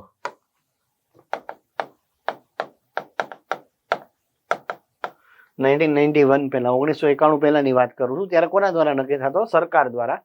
પણ પાછળથી એવું થયું કે કમિટી આવી, નરસિમ્હા વન કમિટી. આ નરસિમ્હા વન કમિટીએ શું કીધું? સરકારોએ આ વ્યાજદર નક્કી કરવામાં કોઈ હસ્તક્ષેપ રાખવો જોઈએ ને એની જગ્યાએ બેંકોને સુવિધા આપવી જોઈએ. એટલે એના કારણે એને પ્રાઇમ લેન્ડિંગ રેટ એટલે કે BPLR ની ભલામણ કરી. એટલે BPLR માં વ્યાજદર કોના દ્વારા નક્કી થાય છે? બેંકો દ્વારા નક્કી થતા. 1990s માં આવેલો હતો BPLR, જેમાં બેંકો દ્વારા વ્યાજદર નક્કી થતા. પણ અહીંયા સમસ્યા રહેતી કે જ્યારે આરબીઆઈ વ્યાજદરમાં વધારો ઘટાડો કરે રેપો રિવર્સ રેપોમાં, અને બેંકો જો એને ઇમ્પ્લિમેન્ટ ન કરે તો નાણાકીય નીતિ નિષ્ફળ જતી. એટલે અહીંયા એક બહુ મોટો ગેપ હતો. એટલે આરબીઆઈ શું કર્યું? 2017 ની અંદર MCLR લઈને આવી, 2017-18 કે જેની અંદર ફરીથી વ્યાજદર કોના દ્વારા નક્કી થાય છે? આરબીઆઈ દ્વારા. કે બેંકો કયા વ્યાજ દરે માર્કેટમાં લોન આપશે, વ્યાજદર ઉપરનો જે આધાર દર હતો આરબીઆઈ નક્કી કરવા માંડી MCLR ના આધારે, marginal cost of fund based lending રેટના આધારે. પણ અહીંયા સમસ્યા એ થતી કે આ તો ફરીથી ત્યાં જ આવતા રહ્યા કે જેમ સરકાર નક્કી કરતી એમ આરબીઆઈ નક્કી કરવા માંડી. તો આને કંટ્રોલિંગ પેરામીટર તરીકે જોવામાં આવતું. એટલે રિસેન્ટલી આમાં એક નવી ઘટના થઈ છે, એક્સટર્નલ બેન્ચમાર્કની શરૂઆત થઈ છે. એક્સટર્નલ બેન્ચમાર્કનો મતલબ શું થાય તો કે હવે નહીં સરકાર નક્કી કરે, નહીં બેંક નક્કી કરે, નહીં આરબીઆઈ નક્કી કરે, માર્કેટની અંદર જે ધિરાણની ડિમાન્ડ સપ્લાય છે એના આધારે જે ધિરાણની વેલ્યુ નક્કી થાય એના આધારે આ માર્કેટમાં રેટ નક્કી થશે. એક્સટર્નલ બેન્ચમાર્ક એ બોન્ડની યીલ્ડના આધારે, ગવર્મેન્ટ બોન્ડની યીલ્ડના આધારે એમાં ઘણા બધા પેરામીટર્સ છે એના આધારે નક્કી થશે. પણ આપણે એક કન્ક્લુઝન એ યાદ રાખવાનું કે હવે જે બેન્કો માર્કેટમાં લોન આપે છે એનો જે આધાર દર છે માર્કેટ રેટના આધારે, એક્સટર્નલ બેન્ચમાર્કના આધારે નક્કી થાય છે. નથી સરકાર નક્કી કરતી, નથી આરબીઆઈ નક્કી કરતી. મિત્રો એ યાદ રાખીશું બીપીએલઆર અને એમસીએલઆરના ફૂલ ફોર્મ પણ. બીપીએલઆર એટલે બેન્ચમાર્ક પ્રાઇમ લેન્ડિંગ રેટ અને એમસીએલઆર એટલે marginal cost of fund based landing rate. તો મિત્રો આ હતા બધા આપણા ગુણાત્મક સાધનો. મોટાભાગના ગુણાત્મક સાધનોનો આપણે સમાવેશ કરી લીધો છે. હવે આપણે ચર્ચા કરીએ પરિમાણાત્મક સાધનો. આ પરિમાણાત્મક એટલે કે માફ કરજો, આ હતા આપણે જે ચર્ચા કરી એ પરિમાણાત્મક હતા. હવે આપણે ચર્ચા કરીશું ગુણાત્મક સાધનો. આઈ એમ એક્સ્ટ્રીમલી સોરી. તો ગુણાત્મક એટલે અહીંયા ગુણની ચર્ચા થાય છે, ગુણના આધારે નક્કી થાય છે. તો આની અંદર શું છે તો કે પહેલાની અંદર નંબર્સની ચર્ચા થાય. પરિમાણની અંદર એ આખી ઇકોનોમીની અંદર મની ફ્લોને કંટ્રોલ કરે. પણ સ્ક્યુફ્લેશન જેવી પરિસ્થિતિ છે, કોઈ પર્ટિક્યુલર સેક્ટરમાં પૈસાનો ફ્લો વધારવો છે ને કોઈ સેક્ટરમાં નથી વધારવો, તો એમાં પરિમાણાત્મક સાધનો કામ ના કરે. એમાં કોની જરૂર પડે? ગુણાત્મક સાધનોની. આ સાધનોને આપણે પસંદગીના સાધનો, સિલેક્ટિવ મેઝર્સ તરીકે પણ ઓળખીએ છીએ, કારણ કે આપ કોઈ પર્ટિક્યુલર સેક્ટરની અંદર મની ફ્લો વધારવા કે ઘટાડવા મદદરૂપ થાય છે. એની અંદર પહેલું છે સલામતીની જરૂર. એટલે આમાં આરબીઆઈ શું કરે તો કે કોઈ પર્ટિક્યુલર સેક્ટરમાં લોન આપી હોય તો એને એમ કે ભાઈ તમારે કોઈના કોઈ સિક્યોરિટી ફરજિયાત મૂકવી પડશે. પણ કોઈ બીજું સેક્ટર છે એને કે તમે નહીં મૂકો તોય ચાલશે. જેમ કે એને ઉદ્યોગ ક્ષેત્ર છે એમાં મની ફ્લો ઘટાડવો છે તો એમ કહે છે કે ભાઈ તમારે સલામતી મૂકવી પડશે. પણ માનો કે આપણે ચર્ચા કરીએ કૃષિ ક્ષેત્રમાં મની ફ્લો વધારવો છે તો એમને એમ કે ભાઈ તમને એમને અનસિક્યોર્ડ લોન આપીશું. તો એ શું કરી નાખ્યું? સલામતીની જરૂર ને ફરજિયાત કે મરજિયાત કરી શકે. બીજું તો કે માર્જિનની જરૂર. અહીંયા આરબીઆઈ માર્જિનની અંદર, માર્જિન એટલે શું? માનો તમે ગોલ્ડ લોન લેવા માટે જાઓ, લાખ રૂપિયાની લોન લીધી, 80,000 જ તમને હાથમાં આવશે લાખ રૂપિયાનું ગોલ્ડ મૂકીને. તો જે 20,000નો ગેપ છે ને આપણે શું કહીએ? માર્જિન. તો આરબીઆઈ અમુક સેક્ટરમાં માર્જિન વધારી પણ શકે, અમુક સેક્ટરમાં ઘટાડી પણ શકે. જ્યાં મની ફ્લો વધારો છે ત્યાં માર્જિન ઓછો રાખશે, જ્યાં મની ફ્લો ઘટાડો છે ત્યાં માર્જિન વધારી દેશે. ત્રીજું છે ડિસ્ક્રિમિનેટરી ઇન્ટરેસ્ટ રેટ એટલે કે ભેદભાવયુક્ત વ્યાજ દર. અહીંયા શું છે? આરબીઆઈ વ્યાજ દરોમાં ભેદભાવ કરી શકે. જ્યાં મની ફ્લો વધારો છે ત્યાં સસ્તા વ્યાજ કરે, જ્યાં મની ફ્લો ઘટાડો છે ત્યાં વ્યાજ દર વધારે. ચોથું છે નૈતિક પ્રભાવ. નૈતિક પ્રભાવનો મતલબ શું છે? આરબીઆઈ પોતાના નૈતિક પ્રભાવનો ઉપયોગ કરી અને બેંકોને પ્રોત્સાહિત કરે કોઈ પર્ટિક્યુલર સેક્ટરમાં લોન વાળવા માટે. પાંચમું છે ધિરાણની ટોચ મર્યાદા.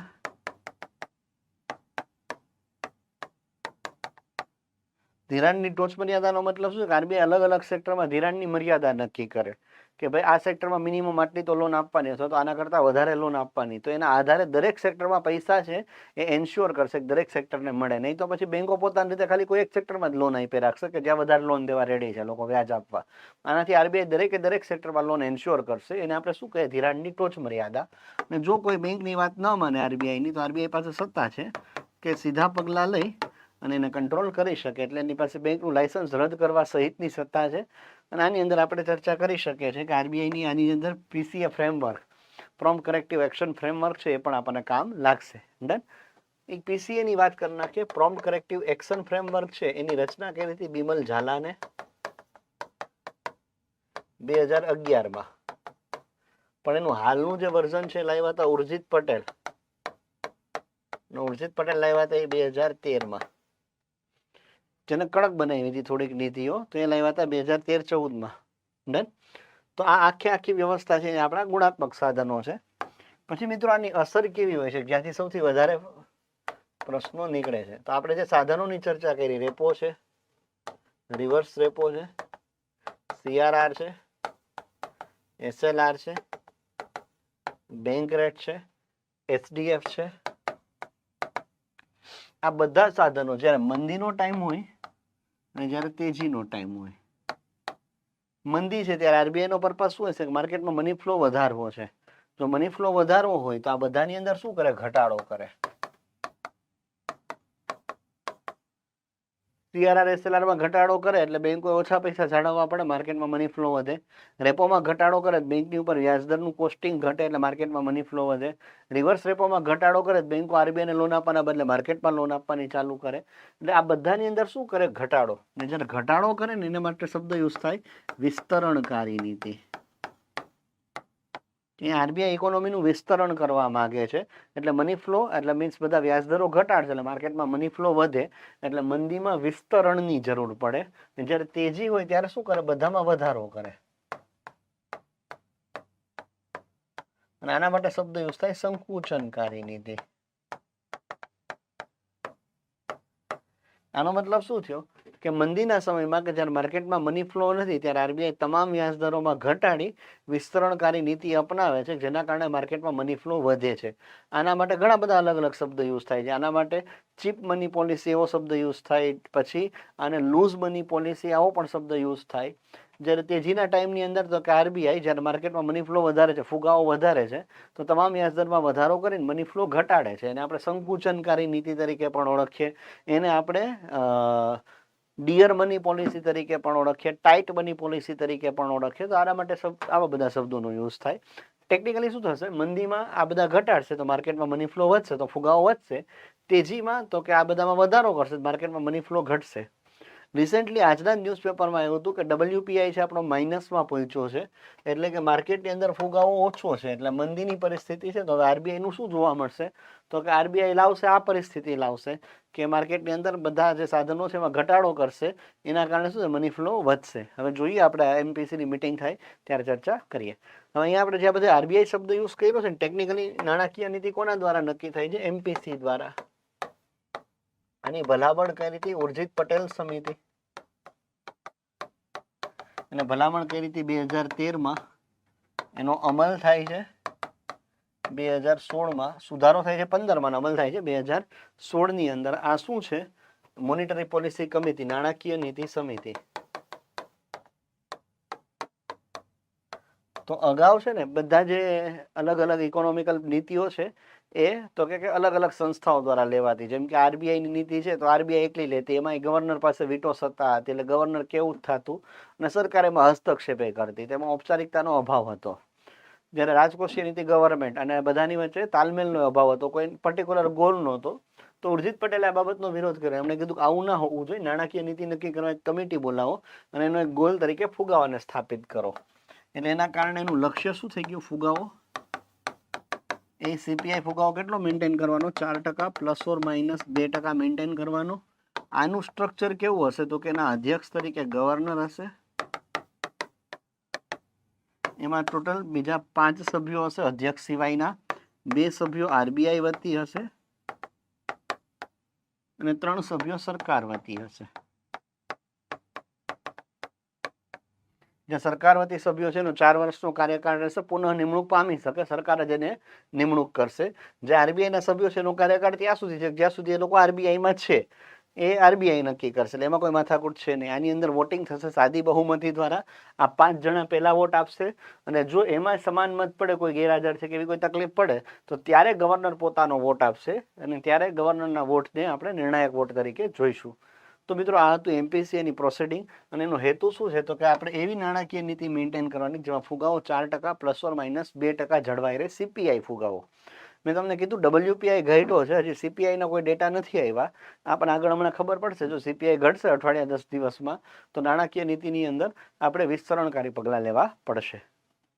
મિત્રો નાણાકીય નીતિમાં આટલું બેઝિક જો ખબર હોય તો આ પ્રશ્ન, આ મુદ્દો એવો છે કે આમાં જેટલા પણ પ્રશ્નો અત્યાર સુધી નીકળ્યા છે 2017થી લઈને અત્યાર સુધીના સમયમાં તમામ પ્રશ્નોનો જવાબ આટલામાં આવી ગયો છે. તો આ વિડીયો એટલા માટે બહુ ઇમ્પોર્ટન્ટ બની જાય છે કે આટલું તમે વારંવાર જો રેપિડ રિવિઝનમાં જોઈ લો, તમે વારંવાર રિવાઇઝ કરી લો, આટલા કન્સેપ્ટ એકદમ ક્લીન હોય ને ઉપર જો મગજમાં આવી ગયા હોય તો આના પ્રશ્નમાં ક્યારેય તકલીફ પડે નહીં.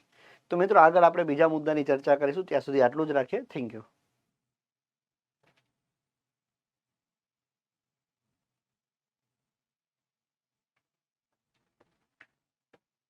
અવતારો.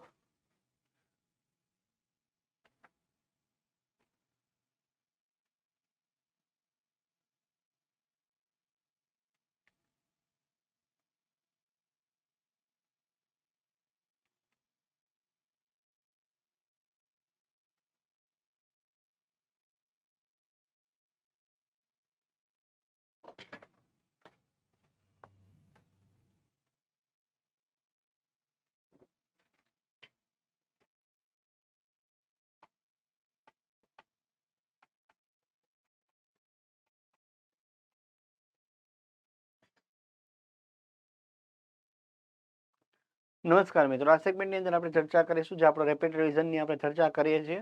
અગાઉ આપણે ઘણા બધા ટોપિકની ચર્ચા કરી. અત્યારે આપણે ચર્ચા કરીશું આપણો નવો ટોપિક છે રાજકોષીય નીતિ, ફિસ્કાલ પોલિસી.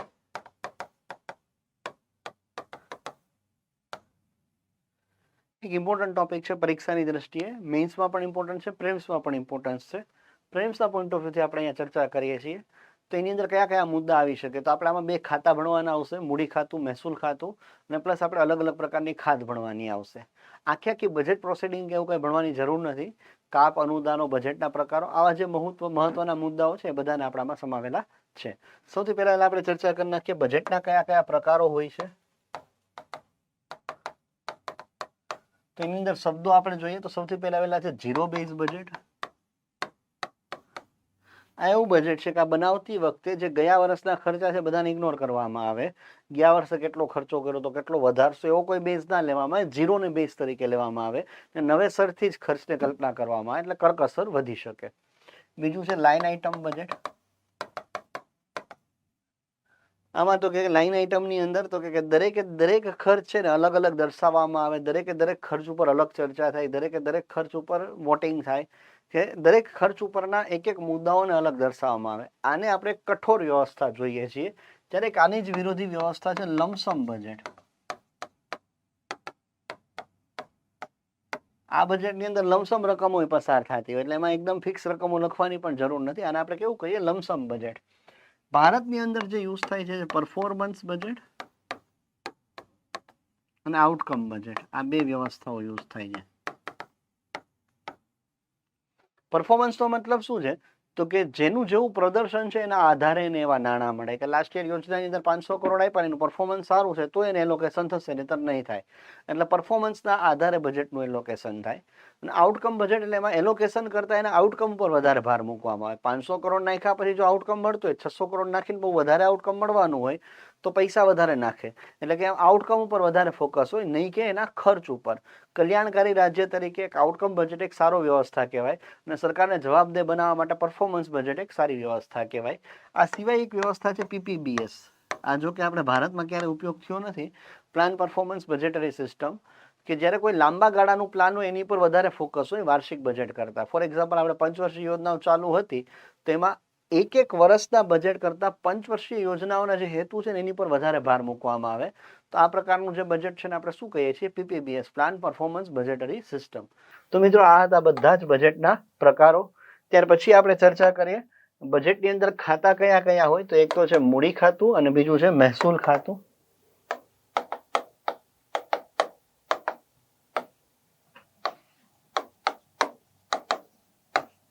ના, મહેસૂલ ખાતા અને મૂડી ખાતામાં પોતપોતાની આવકો અને ખર્ચાઓ હશે.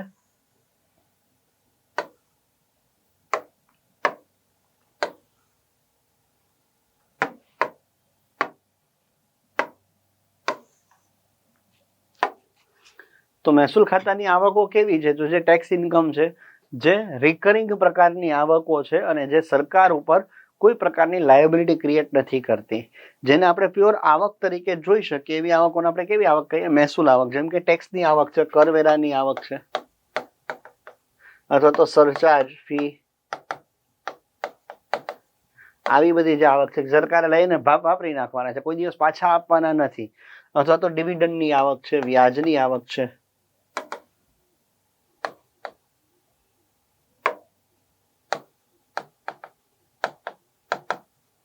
આ બધી એવી આવકો છે કે જેને આપણે રેવન્યુ ઇન્કમ તરીકે જોઈ શકીએ. જ્યારે એની અંદર ખર્ચા કેવા આવે? તો એ રિકરિંગ પ્રકારના ખર્ચા છે જે સરકારે આપી દીધા પછી એને પાછા મળવાના નથી. ફોર એક્ઝામ્પલ, સરકાર કોઈને લોન આપશે તો એ સારો ખર્ચ છે, કારણ કે એમાંથી વ્યાજની આવક આવશે, તો એ મૂડી ખર્ચ થઈ ગયો. પણ માનો કે સરકાર કોઈને પગાર આપ્યો તો પાછા આવવાના નથી, તો એવા જે પૈસા છે એ બધા ક્યાં લખશું આપણે? મહેસૂલ ખાતામાં. તો એની અંદર કયા ખર્ચા આવે? તો કે સૌથી પહેલા તો વ્યાજની ચૂકવણી, અથવા તો પગાર ભથ્થા, અનુદાનો, રાજ્યોના અનુદાનો, અન્ય દેશોના અનુદાનો, પછી પેન્શન, પીએફ, પછી તો કે ભાઈ યોજનાઓ પાછળનો ખર્ચ, સબસિડી પાછળનો ખર્ચ, સંરક્ષણમાં પગાર ભથ્થા, આ બધા કેવા ખર્ચા છે? મહેસૂલ ખર્ચા છે કે જે આપી દીધા પછી ભૂલી જવાના, પાછા આવવાના નથી. હવે આપણે ચર્ચા કરીએ મૂડી ખાતાની અંદર. તો મૂડી ખાતાની અંદર એક વસ્તુ યાદ રાખવાની, મૂડી ખાતામાં જો આવક ઊભી કરશો તો એ લાયબિલિટી ક્રિએટ કરશે, એટલે કે મહેસૂલ ખાતામાં ખર્ચ કરશે. અને મૂડી ખાતામાં ખર્ચ કરશો તો અસેટ પાછળ થતો ખર્ચ છે એ મહેસૂલ ખાતામાં આવક ઊભી કરશે. મૂડી ખાતામાં કેવી કેવી આવકો હોઈ શકે? માનો કે દેવાની આવક છે, બોન્ડની આવક છે. બોન્ડ સરકાર ઇસ્યુ કરે અને એમાંથી જે પૈસા ટેકનિકલી દેવું જ છે, તો એ આવક છે આની અંદર. અથવા તો સરકારે કોઈને લોન આપી હોય તો પાછા મળતા ધિરાણની આવક છે, વિમૂડીકરણની આવક છે. આ બધી મૂડી ખાતાની આવક છે. અને મૂડી ખાતાના ખર્ચાની અંદર કેવા કેવા ખર્ચા આવી શકે? તો કે ધિરાણ ખર્ચ છે, કે સરકાર કોઈને લોન આપે છે એની પાછળ જે ખર્ચ કરે તો એમાંથી આવકનું સર્જન થશે, વ્યાજનું. રોકાણ પાછળ થતો ખર્ચ છે, આંતરમાળખા ખર્ચ છે, અથવા તો સામાજિક આંતરમાળખા ખર્ચ છે, અથવા તો એની પાછળ જે આપણે મૂડીકરણ, કોઈ જગ્યાએ નવું ઇન્વેસ્ટમેન્ટ કરવામાં આવે, રોકાણ કરવામાં આવે તો એની પાછળનો ખર્ચ છે. અને સંરક્ષણ પાછળનો મૂડી ખર્ચ છે. આ બધા મૂડી ખાતાના ખર્ચા છે. ફરીથી કહી દઉં, મૂડી ખાતામાં આવક ઊભી કરશો તો મહેસૂલ ખાતામાં ખર્ચ ઊભો થશે, કારણ કે લાયબિલિટી તરીકે જોવામાં આવે. અને મૂડી ખાતામાં ખર્ચ કરશો તો મહેસૂલ ખાતામાં આવક ઊભી થશે, કારણ કે અસેટ તરીકે જોવામાં આવે. આના ઉપરથી આપણે જોઈશું કે બજેટમાં કયા કયા પ્રકારની ખાધ જોવા મળે છે.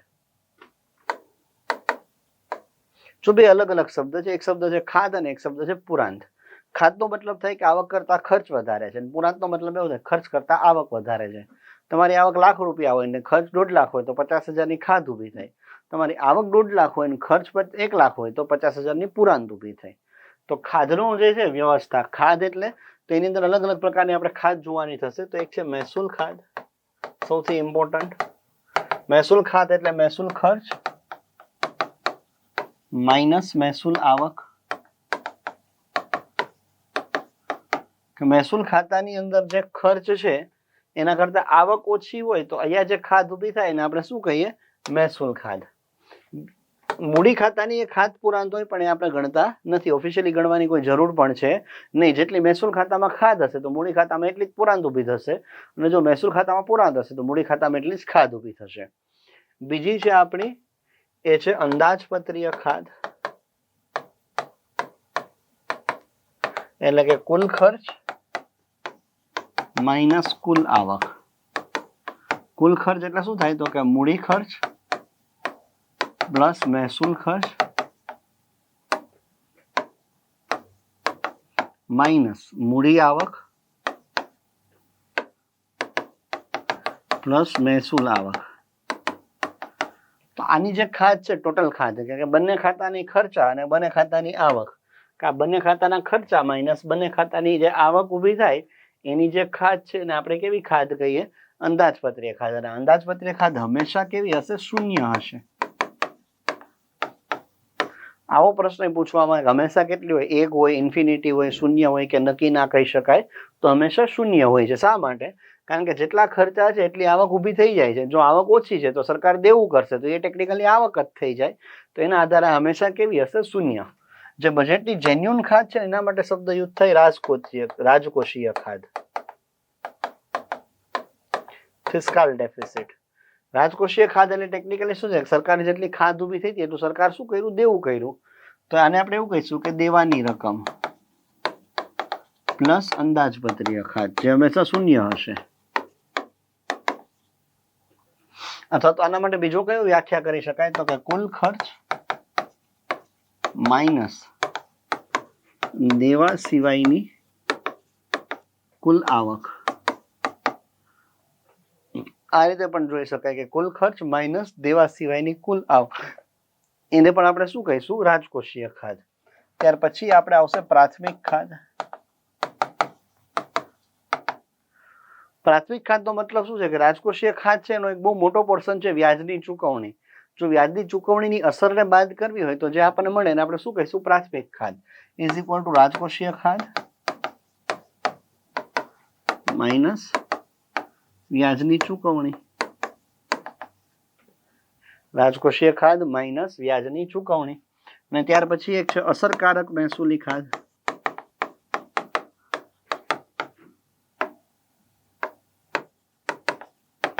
તો આ શું છે? તો કે મહેસૂલી ખાધમાંથી જે રાજ્યોના અનુદાન છે એને બાદ કરો.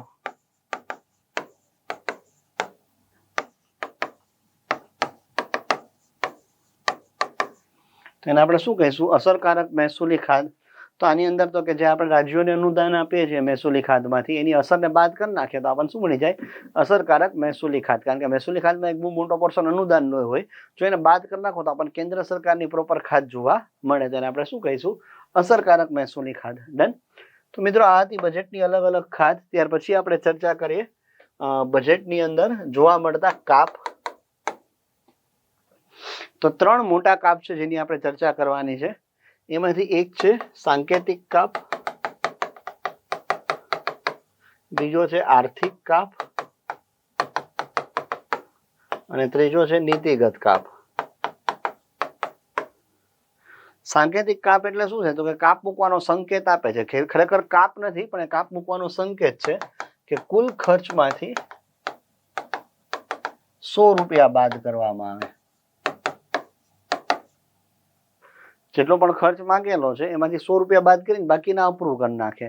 તો આનો શું અર્થ છે? તો કે જયારે ધારાકીય અંગ છે પોતાની પાવર બતાડવા માંગતો તો સંકેત આપવા માંગતો કે હવે તમે ખર્ચ ઉપર કાપ મૂકજો. તો એ પ્રકારનો જે કાપ છે ને આપણે કેવું કહીશું? સાંકેતિક કાપ. આ અનિશ્ચિત રકમ હોય છે.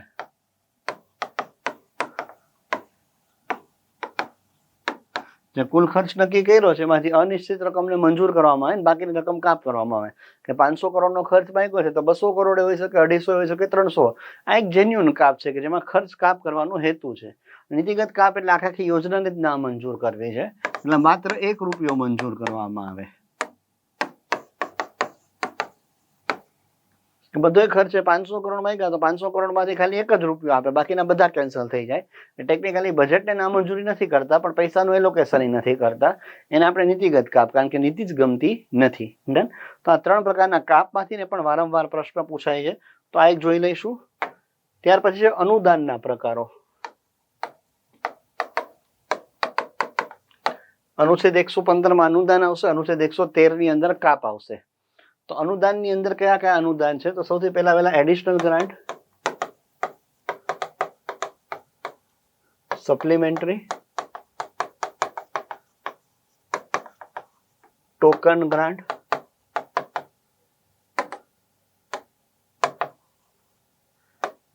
વોટ્સ ઓફ ક્રેડિટ,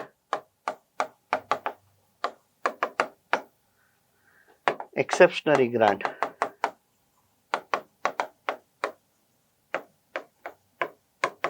અને એક્સેસિવ ગ્રાન્ટ.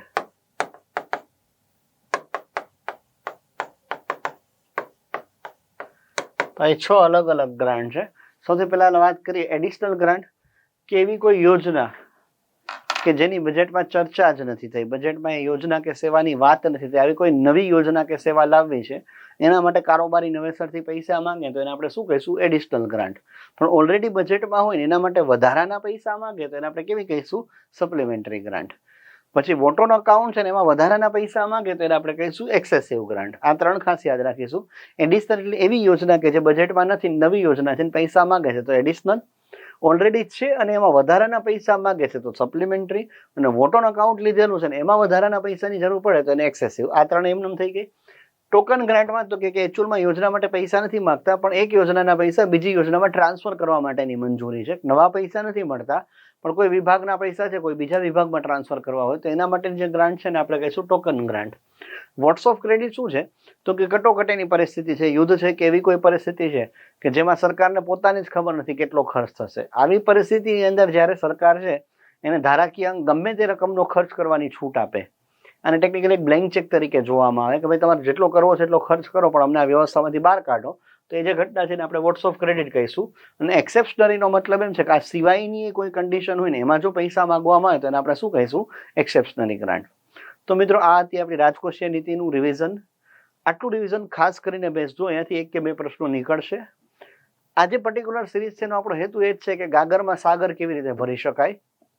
અહીંયા આપણે એ જ પ્રયત્ન કર્યો છે કે ફટાફટ તમે 15-20 મિનિટનો વિડીયો જોઈને આખા એક ચેપ્ટરનું રિવિઝન કેવી રીતે કરી શકો. તો અહીંયા આપણે એક ઓનેસ્ટ પ્રયત્ન કર્યો છે, તો આપણે કદાચ આનો લાભ મળી શકે. ચલો, નમસ્કાર મિત્રો, વેલકમ ટુ ધ ક્લાસ. આજે આપણે સિરીઝ ચાલુ કરેલી છે એની અંદર ડિવાઇસ ફોર રેપિડ રિવિઝન. એની અંદર આપણે ઘણા બધા મુદ્દાઓની ચર્ચા કરી નાખી. નાણું, ફુગાવો અને જે બેઝિક જાહેર વિત્ત વ્યવસ્થાના મુદ્દા છે, નાણાકીય નીતિ છે, ફિસ્કાલ પોલિસી છે, આ બધા મુદ્દાની ચર્ચા કરી. હવે સિલેબસમાં એક મહત્વનો મુદ્દો બાકી રહે છે, એ છે ભારતીય અર્થતંત્રનો ઇતિહાસ અને આયોજન.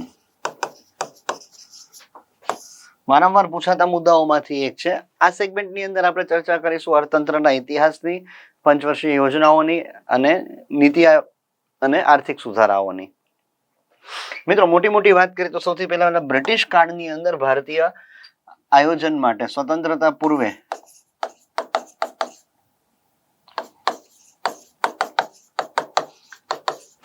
આયોજન પ્રસ્તાવો, સ્વતંત્રતા પહેલાના જે આયોજન પ્રસ્તાવો છે એની આપણે ચર્ચા કરીએ. તેમાં કયા પ્રસ્તાવો છે અને એમાંથી કયા પ્રકારના પ્રશ્નો નીકળે છે. અહીંયાથી 1 કે 2 પ્રશ્નો પડતા હોય છે પરીક્ષાની અંદર, તો એક એનું રિવિઝન જોઈ લઈએ. તો સૌથી પહેલા જે સ્વતંત્રતા પૂર્વેના આયોજન પ્રસ્તાવો છે, એમાં શરૂઆતના કયા આયોજન હતા. પહેલા તો આની આપણે જે એવું કે ને મોટિવેશન આપણને ક્યાંથી મળે છે આયોજનનું, તો એ છે રશિયન આયોજન વ્યવસ્થામાંથી.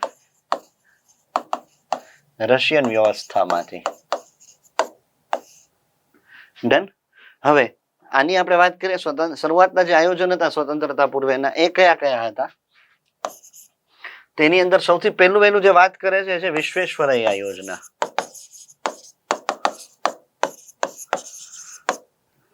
શ્રી એમ વિશ્વેશ્વરૈયા દ્વારા વિશ્વેશ્વરૈયા યોજનામાં એક બુક લખેલું હતું.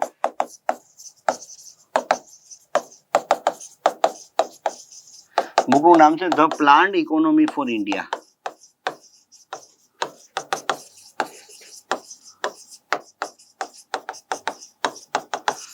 અને આ બુકની અંદર એમણે આયોજનની રૂપરેખા, શરૂઆતની રૂપરેખા આપેલી હતી કે જેમણે એમને કીધું હતું કે ભાઈ આપણું ભારતીય અર્થતંત્ર કેવું હશે, તો કે પ્લાન્ડ ઇકોનોમી હશે. એ હેઠળ વિશ્વેશ્વરૈયા યોજના આવે છે. બીજી જે યોજના છે એ છે ફિક્કી યોજના. એ પણ શરૂઆતના આયોજન તરીકે લઈ શકાય. ફિક્કી કરીને એક સંસ્થા છે, the federation of Indian chambers commerce and industries. આ સંસ્થા દ્વારા ભારતના આયોજન માટેની રૂપરેખા આપવામાં આવેલી હતી અને એને એ પણ કીધું હતું કે આપણા દેશમાં કેન્દ્રીય આયોજન માટેની એજન્સી હોવી જોઈએ. તો આજે છે શરૂઆતના આયોજન છે. પછી આયોજનમાં એક બહુ મહત્વની ઘટના થાય છે, એ છે કોંગ્રેસ પ્લાન. કોંગ્રેસ પ્લાનની અંદર આપણે એક રાષ્ટ્રીય આયોજન સમિતિની રચના કરીએ છીએ, નેશનલ પ્લાનિંગ કમિટી. રાષ્ટ્રીય આયોજન સમિતિ, નેશનલ પ્લાનિંગ કમિટી. આજે રાષ્ટ્રીય આયોજન સમિતિ છે એની આપણે ચર્ચા કરીએ તો એની રચના કોણે કરી હતી? સુભાષચંદ્ર બોઝ દ્વારા.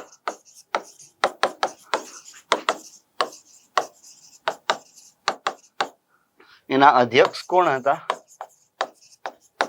તો કે જવાહરલાલ નહેરુ. એની રચના કરી હતી સુભાષચંદ્ર બોઝે અને એના અધ્યક્ષ હતા જવાહરલાલ નહેરુ. એની અંદર સભ્યોની અંદર કુલ એના 15 સભ્યો હતા. એની પેટા સમિતિઓ હતી 29 પેટા સમિતિઓ હતી. તો મિત્રો આ ફેક્ટ યાદ રાખી લઈશું. આ સમિતિ છે ભારતના પ્લાનિંગ માટે શરૂઆતની આયોજન સમિતિ હતી. એ પોતાનો રિપોર્ટ આપે છે 1949 માં. 1948 માં આપે છે ને 1949 માં આપણે ઇમ્પ્લિમેન્ટ કરીએ છીએ. બંને સાલ ઇમ્પોર્ટન્ટ ગણી શકાય. તો એ પોતાનો રિપોર્ટ આપે છે 1948-1949 માં.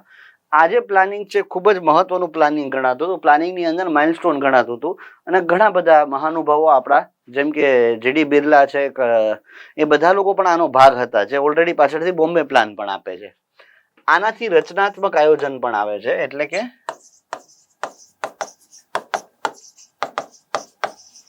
કોંગ્રેસ પ્લાનથી અલગ વિચારધારા ધરાવતા ઘણા બધા લોકોએ પ્લાન આપ્યા, જેમાં સૌથી મહત્વનું છે એ છે ગાંધીયન પ્લાન.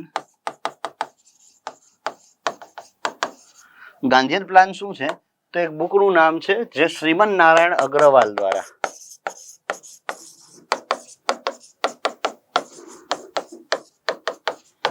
દ્વારા ગાંધીજીના વિચારો ઉપર આધારિત એક બુક લખવામાં આવી, ધ ગાંધીયન પ્લાન, જે ગાંધીજીના વિચારોથી પ્રેરિત હતી, ગાંધીયન પ્લાન. અને આ પુસ્તકની અંદર એક ગ્રામીણ અર્થતંત્રની ઉપર ફોકસ કરતી વિકેન્દ્રીકૃત આયોજન વ્યવસ્થાની ભલામણ કરવામાં આવી હતી. ત્યાર પછી એક બીજું રચનાત્મક આયોજન આપણે જોઈ શકીએ છીએ, બોમ્બે પ્લાન. આની અંદર મુંબઈમાં 8 મૂડીવાદી ઉદ્યોગપતિઓ ભેગા થયા હતા અને જેણે એમએસએમઈ અને નાના ઉદ્યોગો ઉપર કૃષિ ક્ષેત્રનો વિકાસ કરતો એક પ્લાન રજૂ કર્યો હતો, જેને આપણે શું કહીએ છીએ, બોમ્બે પ્લાન. એક ત્રીજો પ્લાન છે જન આયોજન એટલે કે પીપલ્સ પ્લાન. તો જન આયોજન છે એ એક ભારતના નેતા થઈ ગયા M.N. રોય. એમના દ્વારા બુક લખવામાં આવી, પીપલ્સ પ્લાન. એમના દ્વારા એક બુક લખવામાં આવી હતી, પીપલ્સ પ્લાન. અને એની અંદર એમને તો કે એક સમાજવાદી ઢબે દેશનો વિકાસ થવો જોઈએ એવા આર્થિક આયોજનની સંરચના રજૂ કરી જન આયોજનની અંદર. આ સિવાય એક પ્લાન આપણે અહીંયા લઈ શકીએ, એ છે સર્વોદય પ્લાન. 1950માં રજૂ થયો હતો, આઝાદી બાદ. વિનોબા ભાવેના વિચારોથી પ્રેરિત થઈ જયપ્રકાશ નારાયણ દ્વારા રજૂ કરવામાં આવેલ પ્લાન હતો સર્વોદય પ્લાન.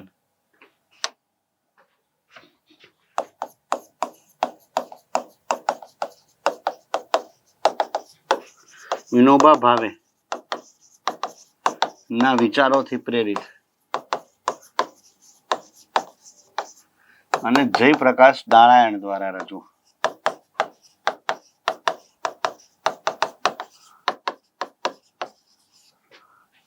એવો પ્લાન રજૂ કરવામાં આવ્યો હતો, સર્વોદય પ્લાન.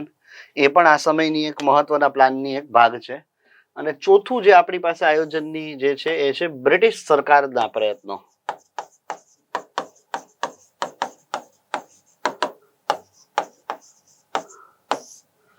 જો બ્રિટિશ સરકારના પ્રયત્નો હેઠળ આપણે વિચાર કરીએ તો એવા સૌથી પહેલા એક આવશે યુદ્ધ બાદ પુનર્નિર્માણ સમિતિ.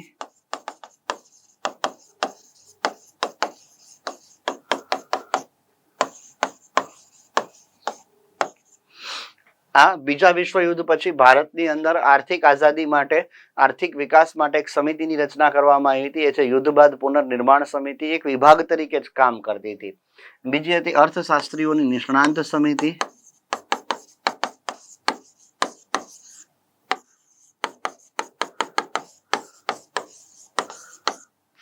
આ જે અર્થશાસ્ત્રીઓની નિષ્ણાંત સમિતિ છે એના ભાગ સ્વરૂપે એના અધ્યક્ષ તરીકે હતા મુદલિયાર, રામાસ્વામી મુદલિયાર.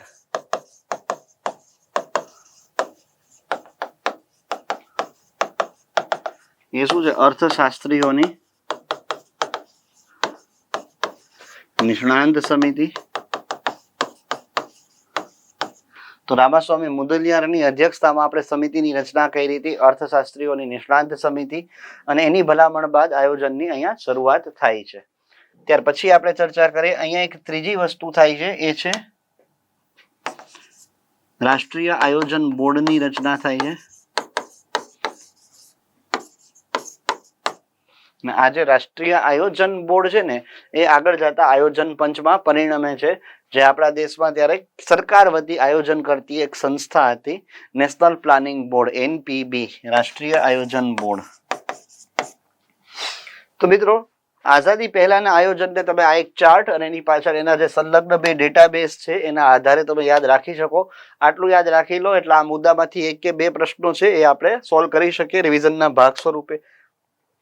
આઝાદી પછીના આયોજનમાં આપણે સંસ્થાની રચના કરી, આયોજન પંચ. એની પુરોગામી સંસ્થા હતી રાષ્ટ્રીય આયોજન બોર્ડ.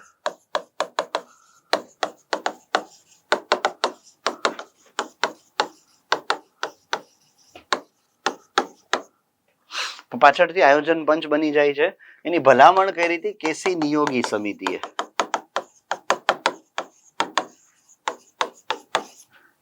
અને કેસી નિયોગી એ સમય રાષ્ટ્રીય આયોજન બોર્ડના પણ અધ્યક્ષ જ હતા.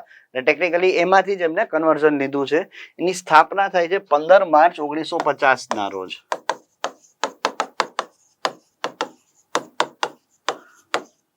એના અધ્યક્ષ કોણ હશે? તો કે વડાપ્રધાન હશે. હોદ્દાની રૂએ અધ્યક્ષ હશે, વડાપ્રધાન હશે હોદ્દાની રૂએ. અને જેમાં પ્રથમ એ તે જવાહરલાલ નહેરુ અને અંતિમ હતા, અંતિમ કારણ કે પછી આયોજન પંચ બંધ થઈ જાય છે, એ છે નરેન્દ્ર મોદી. એના ઉપાધ્યક્ષનું પણ એક પદ મહત્વનું છે, જેમાં પ્રથમ ઉપાધ્યક્ષ હતા ગુલઝારીલાલ નંદા અને અંતિમ હતા મોન્ટેક્સી આહલુવાલિયા.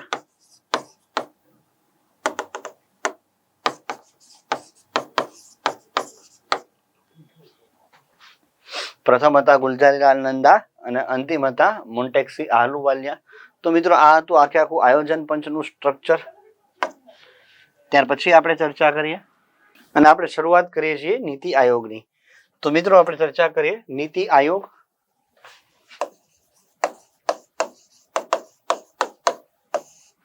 એની ઘોષણા થઈ હતી 15 ઓગસ્ટ 2014 એટલે 11 વર્ષ થઈ ગયા એની ઘોષણા થઈ તેને. અને અત્યારે નીતિ આયોગને પોતાને 10મું વર્ષ પૂરું થવા આવશે. એની સ્થાપના થઈ હતી 1 જાન્યુઆરી 2015 ના રોજ. આ શું છે? તો આના માટેનો એનો ઉદ્દેશ્ય આપ્યો છે, એ છે વિકાસ માટેની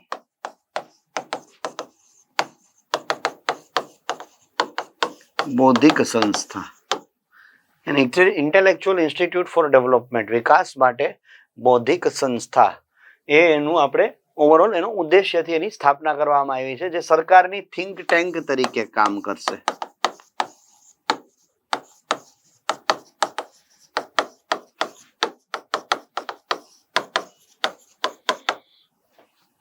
ચલો હવે એનું માળખું કેવું છે? તો માળખાની ચર્ચા કરી નાખીએ. તો એના અધ્યક્ષ તરીકે હશે હંમેશા વડાપ્રધાન હોદ્દાની રૂએ.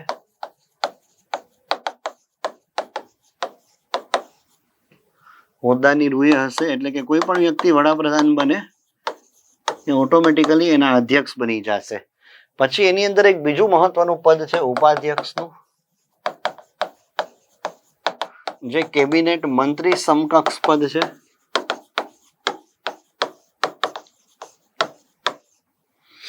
એક એમાં મહત્વનું પદ છે સીઈઓ નું, જે કેબિનેટ સચિવ સમકક્ષ પદ છે.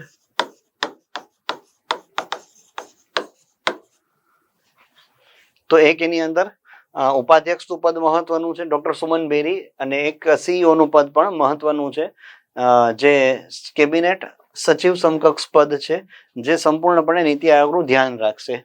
આ સિવાય એમાં 4 હોદ્દાની રૂએ કાયમી સભ્યો છે, અને કારોબારી સભ્યો છે. કાયમી સભ્યો છે એ વિશેષજ્ઞો હશે,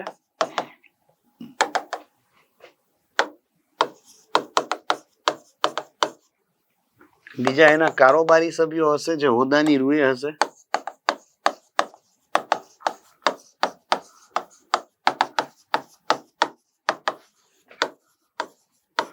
જેમાં તો કે એક હશે નાણામંત્રી,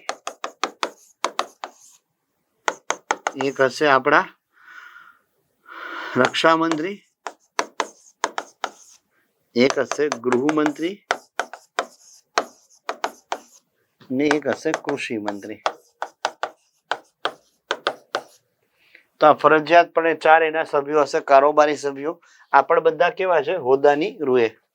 એ સિવાય એની અંદર વિશેષ આમંત્રિત સભ્યો હશે,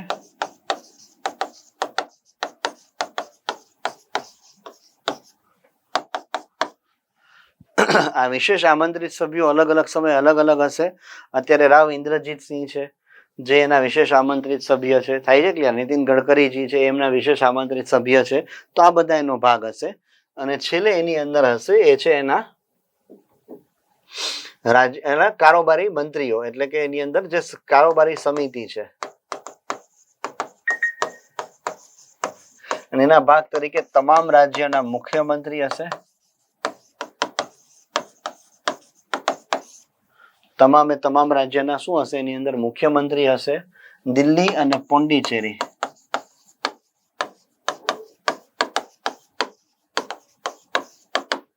ચેરીના વડા હશે. મુખ્યમંત્રી દિલ્હી, પોંડિચેરી અને જમ્મુ કાશ્મીર આવશે.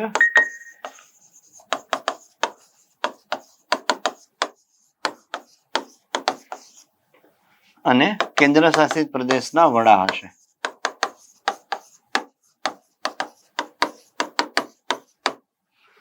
એનું માળખું હશે. તો મિત્રો ખાસ યાદ રાખીશું કે નીતિ આયોગ એક મહત્વની સંસ્થા છે. આ સંસ્થાની અંદર તો કે ભાઈ આપણા દેશની તમામ આયોજન કામગીરીમાં એ ભાગ ભજવે છે અને એના ભાગ સ્વરૂપે આપણે આ સંસ્થાનું માળખું કરવું જરૂરી બની જાય છે. અલગ અલગ પ્રકારના રિપોર્ટ, અલગ અલગ પ્રકારની વ્યવસ્થાઓ રજૂ કરે છે. એક્શન પ્લાન આપ્યો તો હમણાં વિઝન ડોક્યુમેન્ટ આપવાની ચર્ચા ચાલુ છે. અલગ અલગ ઇન્ડેક્સ રજૂ કરે છે. Multi dimensional poverty index for India એ રજૂ થાય છે. National multi dimensional poverty index. એ સિવાય સસ્ટેનેબલ ડેવલપમેન્ટ ગોલ્સ ઇન્ડેક્સ છે, ડિસ્ટ્રિક્ટ હોસ્પિટલ ઇન્ડેક્સ છે. આવા બધા ઇન્ડેક્સ પણ એ રજૂ કરે છે. તો મિત્રો આ જે સેગમેન્ટ છે આપણા સિલેબસનો મુદ્દા નંબર 1, એની અંદર ભારતીય આયોજનને લગતી તમામ બાબતો એનો આપણે સમાવેશ કરવાનો પ્રયત્ન કર્યો છે ફાસ્ટ રિવિઝનના ફોર્મમાં, કે તમે ઝડપથી આ મુદ્દાઓને યાદ રાખી શકો અને એને રિવિઝન કરી શકો. તો આમાં આટલું રાખીએ. વિડીયોને લાઇક અને શેર કરવાનું ભૂલતા નહીં. બાય.